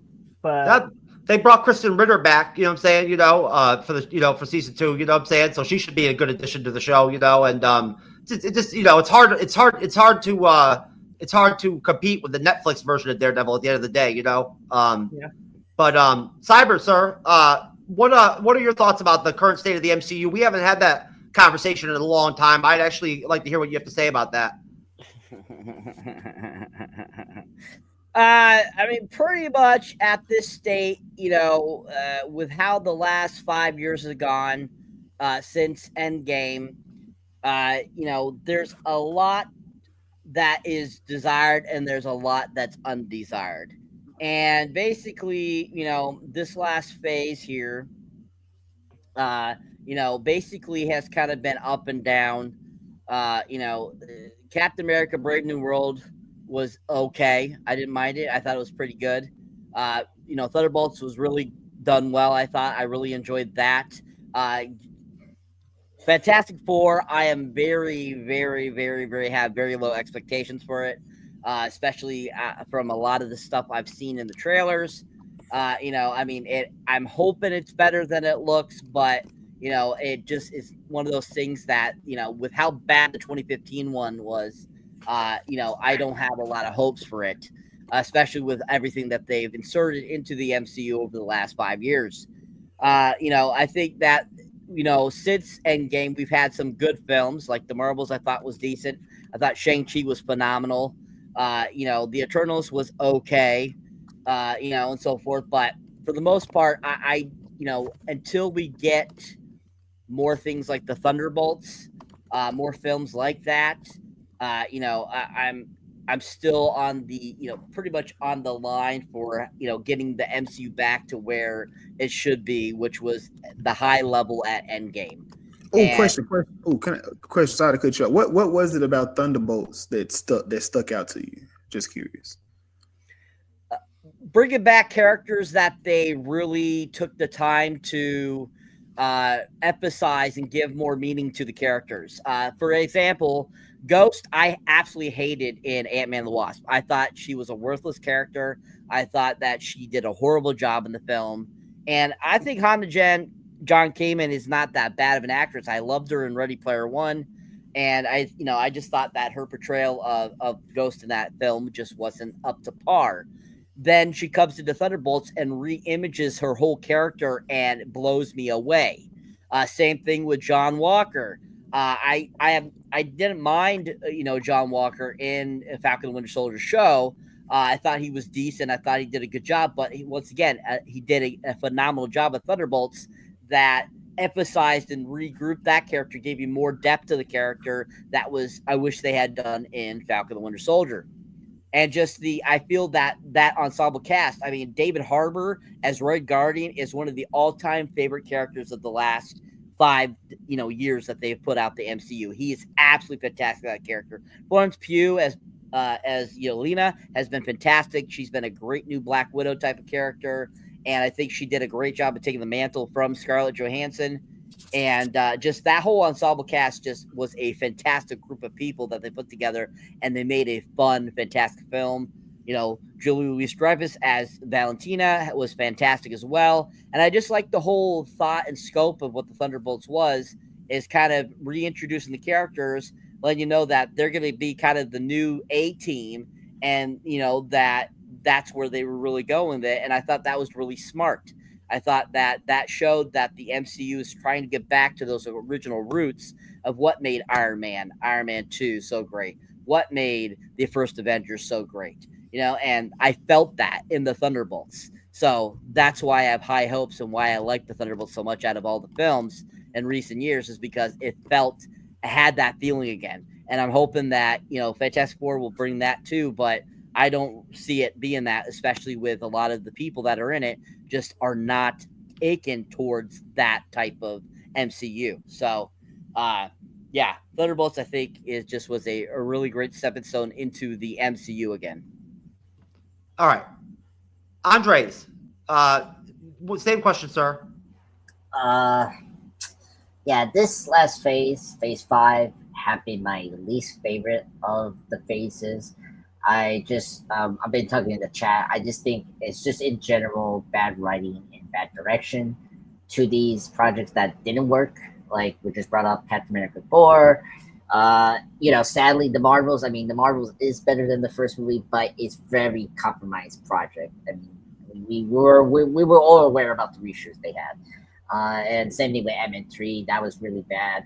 I mean, we had the worst shows in my opinion, in this phase. I mean, Secret Invasion. Let's not go into that rabbit hole. It was so bad. I wanted to put a lightsaber in my head. It's like, what the hell were we doing here? I was like, oh my god. It was just so bad. And what was the other show that was really bad? What a shitty way for Samuel L. Jackson to go out in the MCU, man. Yeah. I mean, we were gonna see, yeah, and then we see him in the Marvels. He is fine. He had no wife. Like it was like, oh, he didn't have like a Skull wife. I was like, well, where is Skull wife? No, completely different person in the Marvels. It was so bad. I have hope for this next phase. I think the Thunderbolts was a very good direction for the course correction. We brought up Daredevil Born Again. It was a very okay show, but I think what we were left off was okay, good, promising. We were in the right direction for Daredevil Born Again towards the end of that show, and then I thought Thunderbolts was a great film, a good mid-tier MCU film that had a really great deep dive depression, and all the what was like being this bad person and all the bad sins that you did. They did a really good job of doing those kind of themes, and I thought that was really good. And it was actually the most focused film that they did since Guardians Volume 3 and Deadpool Wolverine. So that was refreshing to see. So I'm different from Cyber. I'm very excited for Fantastic Four First Steps. Look, I'm worried as well. I mean, look, I don't pardon my French, I don't fucking like the 2015 version. It was a travesty to the Fantastic Four characters, and I'm hoping this project is going to be good. I mean, look, I trust Max Shackman. He did WandaVision. That's good. The cast, I know there's mixed feelings with some of the cast here, but I have faith with Vanessa Kirby and the theme actor. They're good actors. I still like Pedro Pascal. I agree with people. He's too exposed right now, but I'm giving him the doubt to, with his version of Mr. Richards. We need to see what he has. And same thing with Johnny Storm. So I'm hopeful for the new phase. So that's my opinion about this. Yeah, my least favorite of the phases. Really bad projects with bad writing, bad direction, and they disrespected a lot of the characters that we like Nick Fury and other characters. It was really bad. Pedro Pascal is in everything. You know what I'm saying? I mean, yeah, he's in everything. I mean, I don't know. You guys seen The Materialist? He's in. You think he's in everything, and then a trailer will pop up on YouTube, and you'll see him in a movie again. Yeah, he gonna be the new Indiana Jones. Be ready. He's one in-demand motherfucker, dude. You know what I'm saying? Yeah, He's great. Yeah, I mean, he needs to look. I don't blame him for getting jobs. He needs to make he needs to live a living. So I'm happy for him. But I blame the studios. I don't know why the studios are we need Pedro Pascal. Look, there's other people that are better for this job. He's a sexy old man. The Mandalorian really busted him out. You know what I'm saying? That was his vehicle. You know what I'm saying? Yeah. I don't know, man. His head getting busted in the Game of Thrones may have been the bust. Yeah, but he didn't spend enough time on Game of Thrones to really have a big impact. Unfortunately, that's where the impact started. That's where the train started. You're right. That's true. Who is this young guy that is shit talking, fighting this big giant? Yeah, let's put him in this movie. Look, let's put him in this movie. He's a top character for me from Game of Thrones, and he was only in it for one season. Yeah. I absolutely loved his character. Okay, hey, that most definitely. Honestly, don't think I'm crazy or there's something wrong with me. But I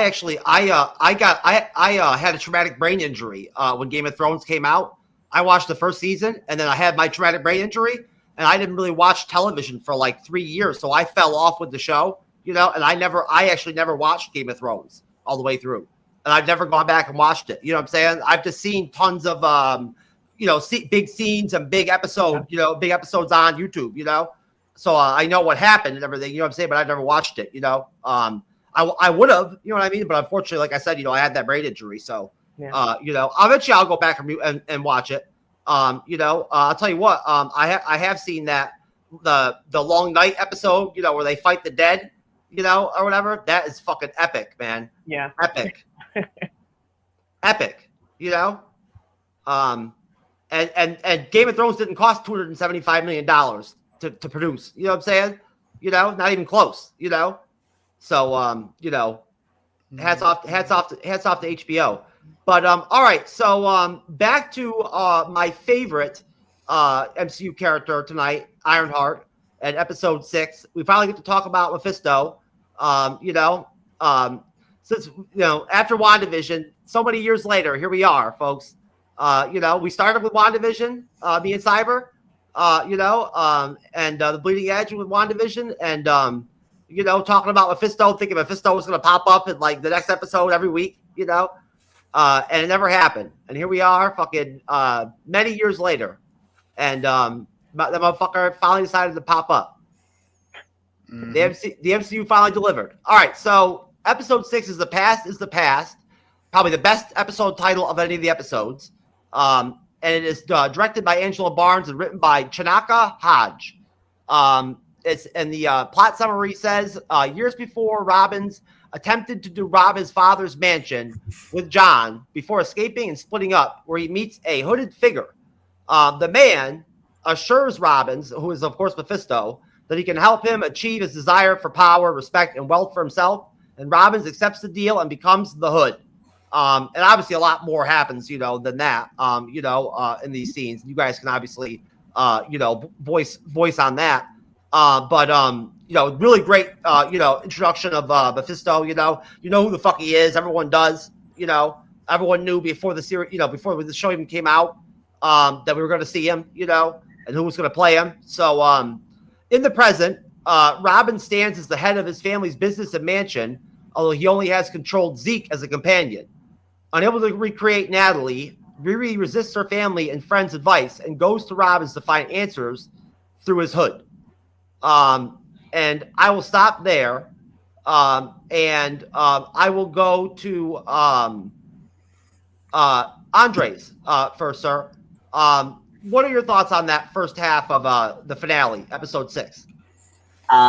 Fantastic. We got a boy now, Mephisto. Like, you know how many years me and my uncle Will had to speculate that Mephisto, like, is this Mephisto? Is he the main bad guy for WandaVision? And no, it didn't happen.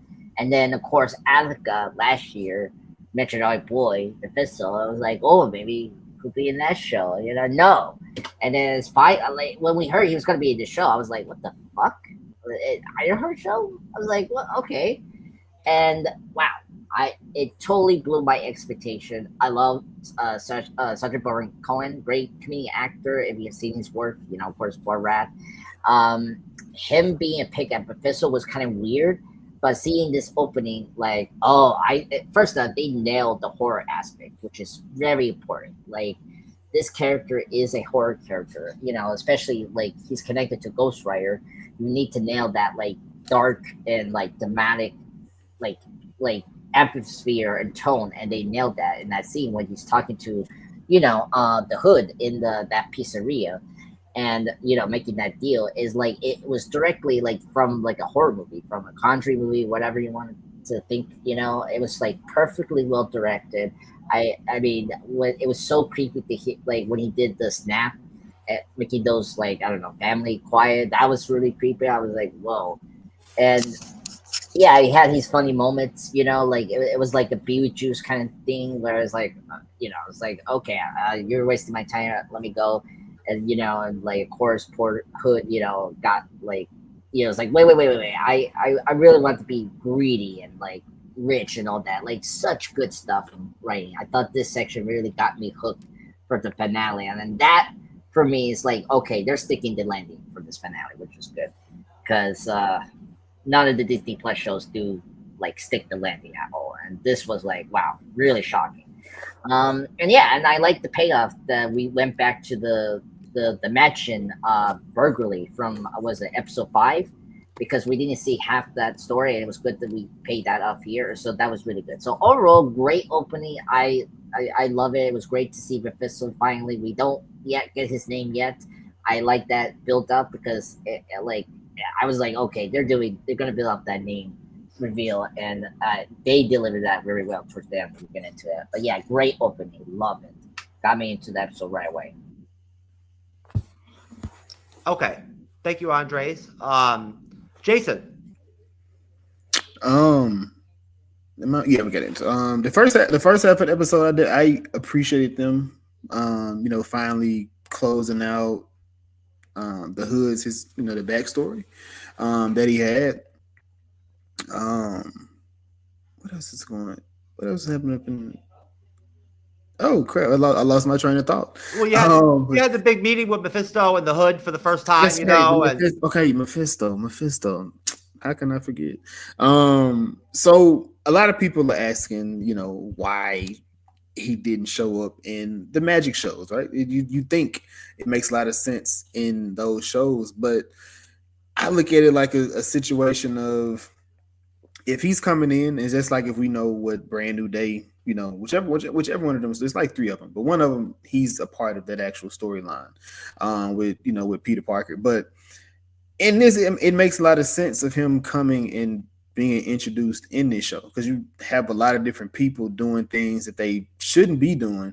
But it's also again about that temptation. What is tempting them to do these different things? What is it? And it being over years, it's been these little different tea leaves and things like that of Mephisto's gonna show up. He's finally gonna show up, and then this one I feel like they hit it out the park with this, them introducing him, and this just kind of felt somewhat like Kang introduction in that first season of Loki, that ending episode where it was not fighting, it wasn't action, it wasn't these different things. It's just someone coming in that's just talking. They're this salesman that's selling you throughout the entire episode, but he's like this swindler, like unfortunately for Kang, he got killed at the end of his story. But now if we flip it over, or the He Who Remains, that's the version that he was playing at that moment. But then in this one, you get Mephisto, who is a swindler, but he seems to get his way. Because he knows what these people are wanting now, whether that's because he's going around talking to different people. Because when we first meet him, he's speaking like a guy from Chicago. He has that accent.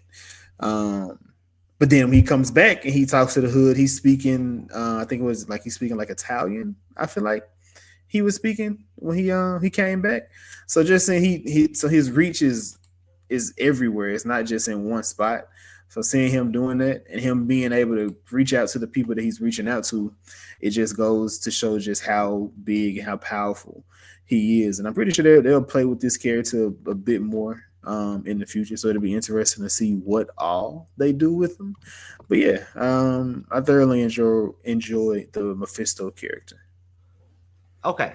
Thank you, sir. Cyberneticshark, sir.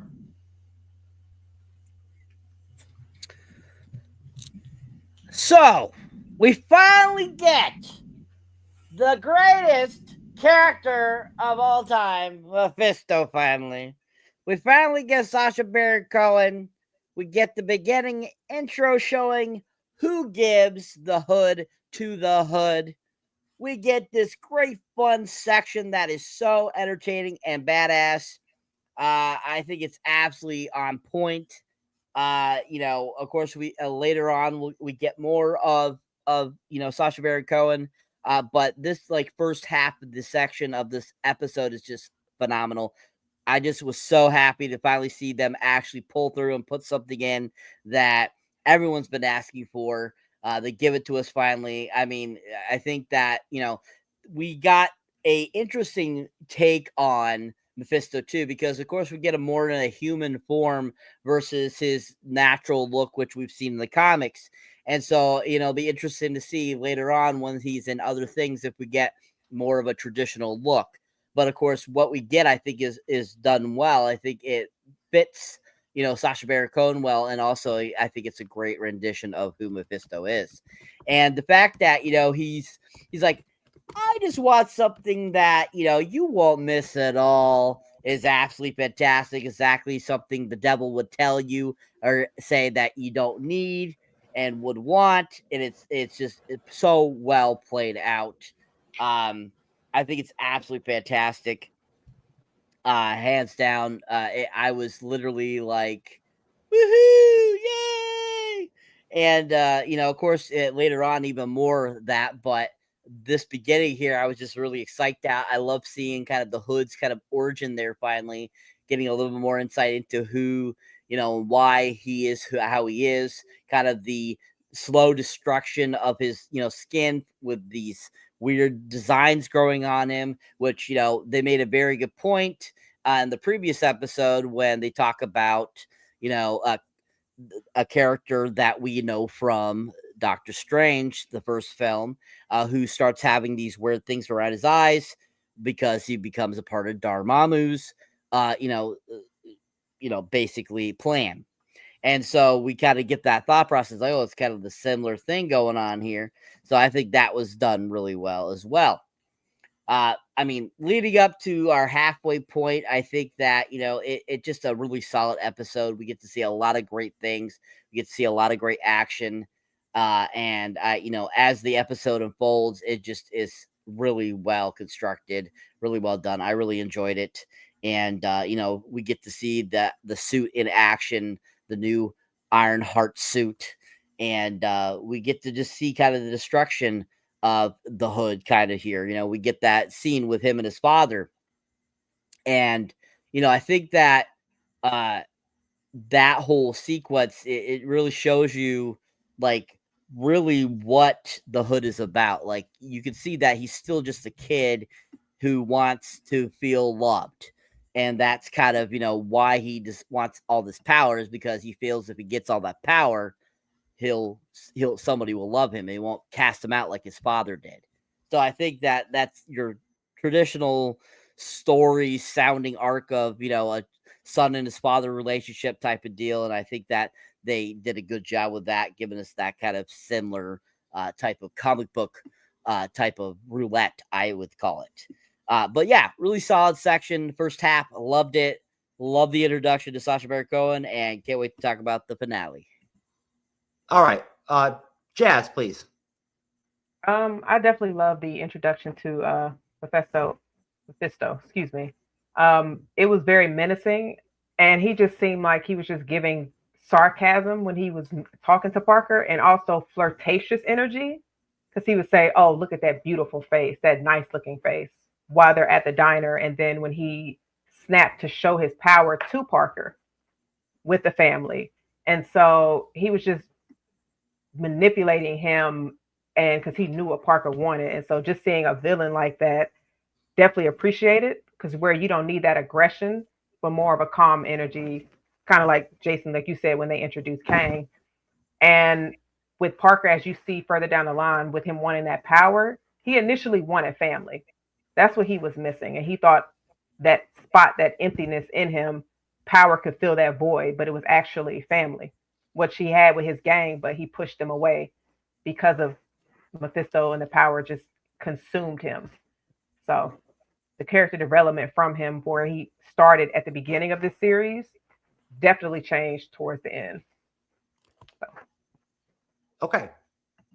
All right. Well, thank you very much. I appreciate that. And I will go ahead and read off the rest of episode 6. So, as I mentioned, Riri went ahead and decided to go ahead, and go to the Hood spot, to find answers, whatever, and feeling empty, Robbins, the Hood, meets up with the stranger and accuses him of not fulfilling his end of the deal, Mephisto being the stranger. Which the man replies that he had given him what he needed, that it was on the Hood, basically, where he was at. Riri arrives at the headquarters and battles a reluctant Zeke, who allows her to hit him in the crotch, which I thought was really kind of stupid, or he can reset and be free of Robin's control. Riri confronts Robbins and demands his Hood, but he warns her that would cost her his, cost her is not worth it. That it would kill him basically. The two battle with Riri managing to take off Robin's hood, leaving him wallowing in a state of eternal pain.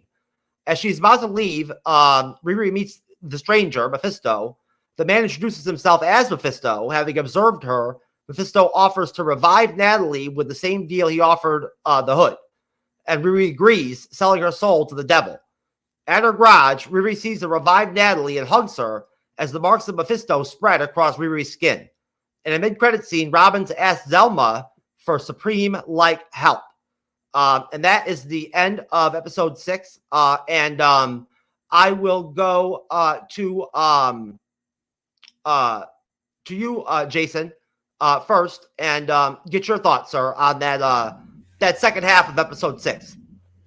Man, so this is why I feel the magic was okay in this show. It kind of made sense, and like I get it. It can make sense in the actual Spider-Man universe, but I do feel like this is a nice introduction into it, especially considering, like I said, the entire show was, I'm gonna say it's all about the AI, but I mean the trauma behind the friend made sense as to what is it that she would care enough about for me to swindle her? What is it that I can get from her? How can I get this? In the actual, in the show. Just like what they're saying there, I definitely seen that the Red Satan in the spoon. Because they do show his full form, which I was talking to Jazz about previously, and I was saying I think maybe it can bring him into different shows as different people until you get a Midnight Suns or whatever they may do, where they can actually show his true form at that point. So exactly who it is you're looking at and what's going on with that character. But yeah, I definitely love the finale. Because I don't think you have to have this big action-packed fighting scene to actually end an actual show. And kind of like I said, they did land the ending. I definitely think this is one of the better endings in the MCU TV show with the TV show. So yeah, I thoroughly enjoyed the end, and seeing will she, won't she, in the end of the episode was interesting as well. So. Okay. Thank you, sir. Andres. Okay. Sorry. Technical. So I thought this part was great. I thought everything was everything just clicked right away. I understood what they were trying to do. First off, the whole Stain thing. I kind of agree with you, Jason, about the inconsistency of his character. Like he's such a CW villain. Like he's like this comedic buffoon, and then you're trying to make me take this serious. He's going to be a threat later on, which I like. I'm happy we didn't get rid of this character. He could be a potentially good villain for something. Like if we ever get the Armor Wars again, I think he'd be great in that. There's never going to be ever going to be Armor Wars, Andres. I know. I'm dreaming so big. I know. But if they make it, I don't know whatever Iron Man related thing they can put out to, it'll be good to see him here or Avengers movie, whatever. But yeah, so I thought his wrap up was okay and nothing special. So I was happy they didn't kill him off, which is good. So, but ever seeing Mephisto first as the stranger was really great. I like his conversation with the Hood. Like the fact that poor Parker just begging the devil to give him more power is really sad. He's becoming so addicted to the Hood like a drug, and so it was really sad that he begged him that, look, I want to make a new deal so I can get more power, and like that whole scene was really creepy, and especially when when Mephisto raised his voice was really scary. I was like, whoa, yeah, very threatening. Sometimes Blade does. But anyway, I thought that scene was really great. And then the fight between Ironheart versus the Hood was decent. It was really good. At least it wasn't like the Secret Invasion finale where we got two Skrulls fighting each other. Like at least this was decent. The special effects was good. Yeah, I like how Riri actually beat him in a very like smart way, not by bronze, by using her mind, and that was great. Using the hologram, or Barf, if you know your MCU lore, that was really cool to defeat the Hood like that. So that was really cool to beat him, and then everyone's here for the conversation with Mephisto. It was that was the best thing after that, was that seeing Mephisto talking to Riri, making the deal, was like, oh my god, like, is she gonna do it? And especially I love the part when she thought initially, like just like of course tricking us, that is he Darmondu, and he laughed, which was funny. I love that. And then he's like, no, I go into many names.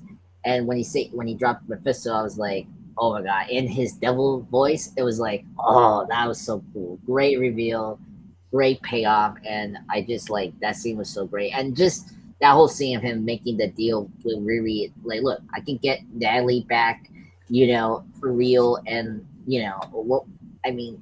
I was like, oh my god! And so now it made me appreciate now what they were doing with Riri as a character with her arc. I still have problems with her arc, but I understood now what the creators were trying to do with her character. And this, as Jason said about the trauma that she was going through, she hasn't really let go of that. And so the fact that the devil is here to like give her that promise with a caveat, like just like Parker, is like she's gonna pay that consequence. So it's really interesting. I thought this was the best ending. I think this is the best ending that Disney Plus Marvel show ever done.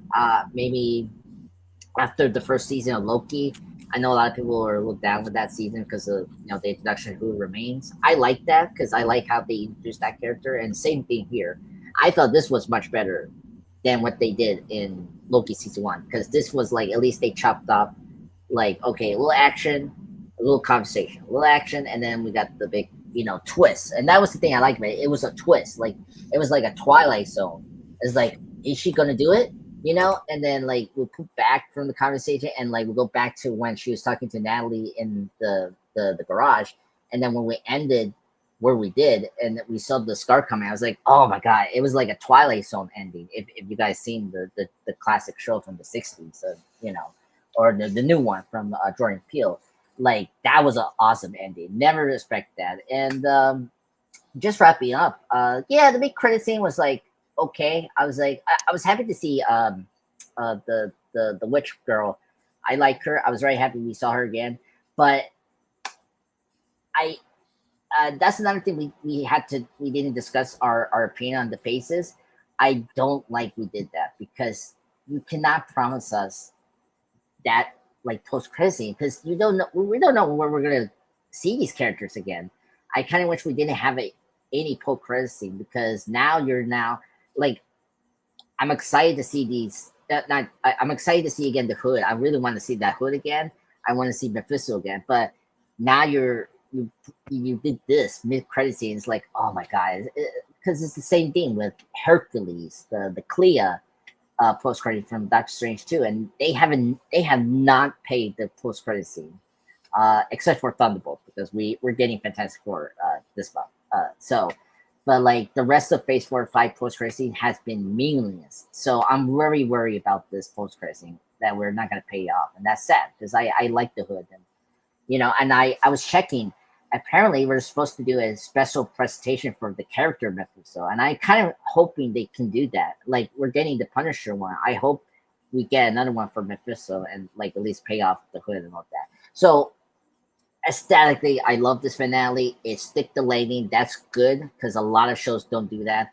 So this was one of the best finales I've seen in a while. Not the best, but a very good finale, and that's a good thing. Okay, Jazz.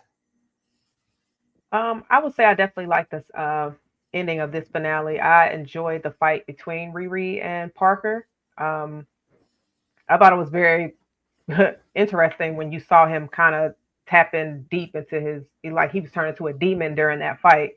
And so I wasn't exactly sure where that was going to go, but I love the conversation between Mephisto and Riri. Like Andres, I definitely agree with you, because in that scene, I wasn't exactly sure what was real and what wasn't. And in that moment, I was just like, there's no way she's going to make this deal. So I'm not even going to be worried about it. And then it gets to the end and I said, there's no way she actually did that. And I was just, it blew my mind. But like you guys said already, going through this entire series, she is dealing with trauma. And so for him to give her something that she wants back, and she even asked, does this affect anybody else? And he was just like, no, just you would lose something that you don't even know that you would miss anyway.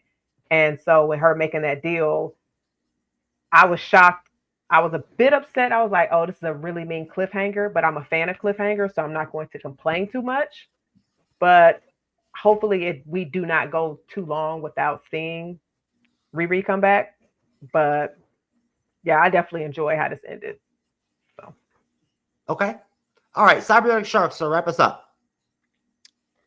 So the ending is fantastic because we get lots of Mephisto, which is absolutely fantastic. Also, this is when we get to hear him say his name is Mephisto when he's having the conversation with Riri, which is absolutely fantastic.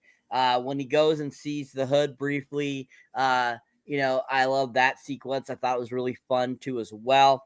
And just what a great climax to this, having so much Mephisto, which was just so much fun, getting that much of him. And I was worried that we weren't going to get much of him, but he ended up being in the episode quite a bit, which was really great. And I really enjoyed that. And I think overall, it just was a really well done, finale of the episode. I mean, yeah, her agreeing to Mephisto was kind of crazy. I was a little surprised by that. But at the same time, I think that in the long run, that's probably going to end up playing out into something else. And that it's going to be, having to do with the hood again and having to do maybe with Doctor Strange or so forth and stuff like that. So, I think that, it's kind of dumb, but at the same time, it's definitely different and, gives us kind of something to look forward to. Maybe that will be a better rendition of the character of Ironheart. The fact that we got, so much Mephisto too, and he has that whole conversation with Riri was just really fun too.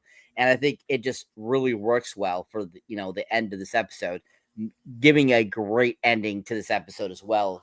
Really changing the end of the episode, not changing the episode, but taking the series out in a great way is I think really done well. So I thought it was a really fantastic ending to a really great stellar episode. All right, Cyber, why don't you go ahead and give me your rating for episode 6, sir? I give it a 10. Wow. Okay. Awesome. Thank you, Cyber. Jazz, could you give me your rating, please? Sure. 9.5. Okay. Jason. I'm going 9.3. Wow. I haven't heard of 9.3 in a while. Andres. I'll do one better. 9.4 out of 10. Right. Okay. 9.4. There you go. And I will give the finale a 9. All right. So that is our recap of Ironheart episodes 4 through 6. Shout out to CD Stein69 in the comment section for keeping it interesting over there tonight. And again, shout out to Jazz and to Jason for coming over and helping us out and knock these episodes out. We did a pretty good job, just a little bit over 2 hours. That's not so bad. Why don't we knock some plugs out, and then we can get the fuck out of here. Yeah. We are the what's in I'll actually like, I'll pull your channel up and all that kind of stuff. You know what I'm saying? Like, you don't have to cold plug. Oh. Yeah. but yeah, you can go now. You can go ahead, Jason. Okay, yeah. So yes, we are the Was It Good Though podcast about movies and TV shows. We are on episode 160. We drop every Tuesday and half for 160 weeks. So if you're into movies, like I said, TV shows, you can definitely look up our channel. We go through some of everything. We're definitely big horror movie people. So we do a lot of those, but we also are big into comics, like the MCU. So yeah, we definitely get into it. We get into a lot of it. So yeah, just get with us whenever you can. Every Tuesday, YouTube, Spotify, Apple. You can find us on every social media platform at Was It Good Though podcast. You be able to look us up. All right, most definitely. And what are you guys gonna do for the rest of 2025 TV wise? So we kind of honestly we plan like the month before, but if something comes that we're really into, that gets added. So I'm pretty sure, like the Alien that's gonna get the new Alien TV show, Alien Earth. That's gonna be on the list. Of course, Fantastic Four. Most definitely. We'll get into that. We typically go really, really, really hard in October, so that month is just dedicated to horror movies. So it just all depends on what's out, what comes out. Hopefully, Weapons is good because we definitely want to add that to the slate. Black Phone 2, we definitely loved that a few years ago. All right. We're hoping that lands the point too. So we'll have to reconnect on Alien Earth. We're looking forward to doing that. That's going to be a big one for us this year, I think. The trailer looks really good. But anyways, all right. Next, we will go to Andre's the Pop Culture Guy, sir. Yeah, thank you everyone for joining us for the Ironheart recap. Thank you, you guys, for coming tonight. It was really awesome to meet you guys. Definitely subscribe to the podcast and whatnot. You guys were awesome. So I just recently post my 28 Days Later Aftermath, my final part 4. Check that out. To pretty much wrapping up my love of this 28 Days Later franchise. Just recently posted my short of the finale of the first film there. Plus, I did 2 movie reviews. You can see my Ballerina movie review short.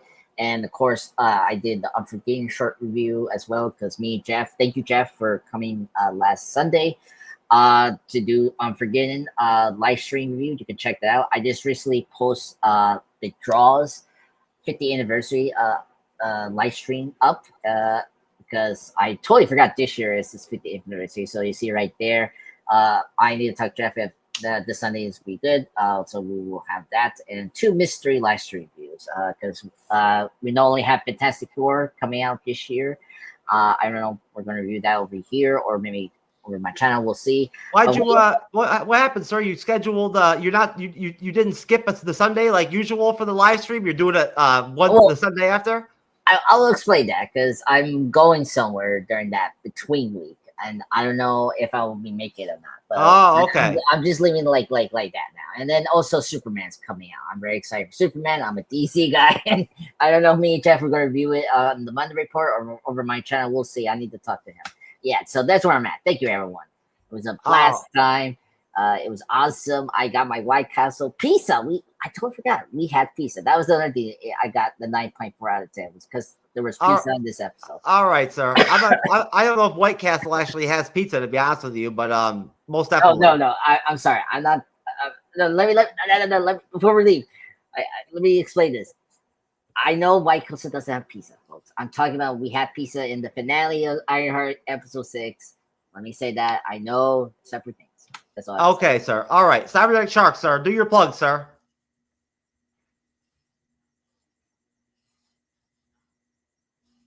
Most certainly. All right. So if you enjoyed me here on the panel or as a moderator of the MCU'S Bleeding Edge, you can check out my solo content. You can find me under Cyberneticshark on YouTube, TikTok, X, Facebook, Instagram, Patreon, pretty much anywhere there's a social media platform, I am there. As you can see here, my most 2 recent videos there is my movie review of Final Destination Bloodlines. I finally put up that review, so check that out if you have not seen it. Or my trailer reaction of the new upcoming film from Darren Aronofsky, Caught Stealing, which stars Austin Butler. If you haven't seen that trailer yet, check that out too as well. You can see that I also recently posted my Thunderbolts review as well, so check that out. And of course, most recently on my shorts, I had put up a mini short of a film I watched last night called Messiah of Evil. Pretty interesting film. Very odd from 1973. And then, of course, I put up my mini review of Megan 2.0. One saw it on my birthday last Friday. Fantastic film if you have not seen it. Really done well. Yeah, the trailer looks great. So, yeah, fantastic film if you have not seen it. And anyways, yeah, please subscribe, like, watch our stuff. Continue watching us here on the MCU'S Bleeding Edge. Please check out all the great guest creators we have on our channel as well. And we appreciate you guys. Thank you. All right, most definitely. And I have got a date scheduled to watch some Tokyo Ghoul with my teenage son, after the show. So I'm going to go ahead and call it a night, folks, for what is one of our post 500th podcast episodes all time. I think we're at like 504 or 505 or something like that. But yes, we did hit the 500 episode mark on our podcast recently. But thanks again to Jazz and to Jason for coming on. And shout out to Cyber and Andre's the pop culture guy. We appreciate everybody out there, who appreciates what we do. And we will see everybody next time. Peace.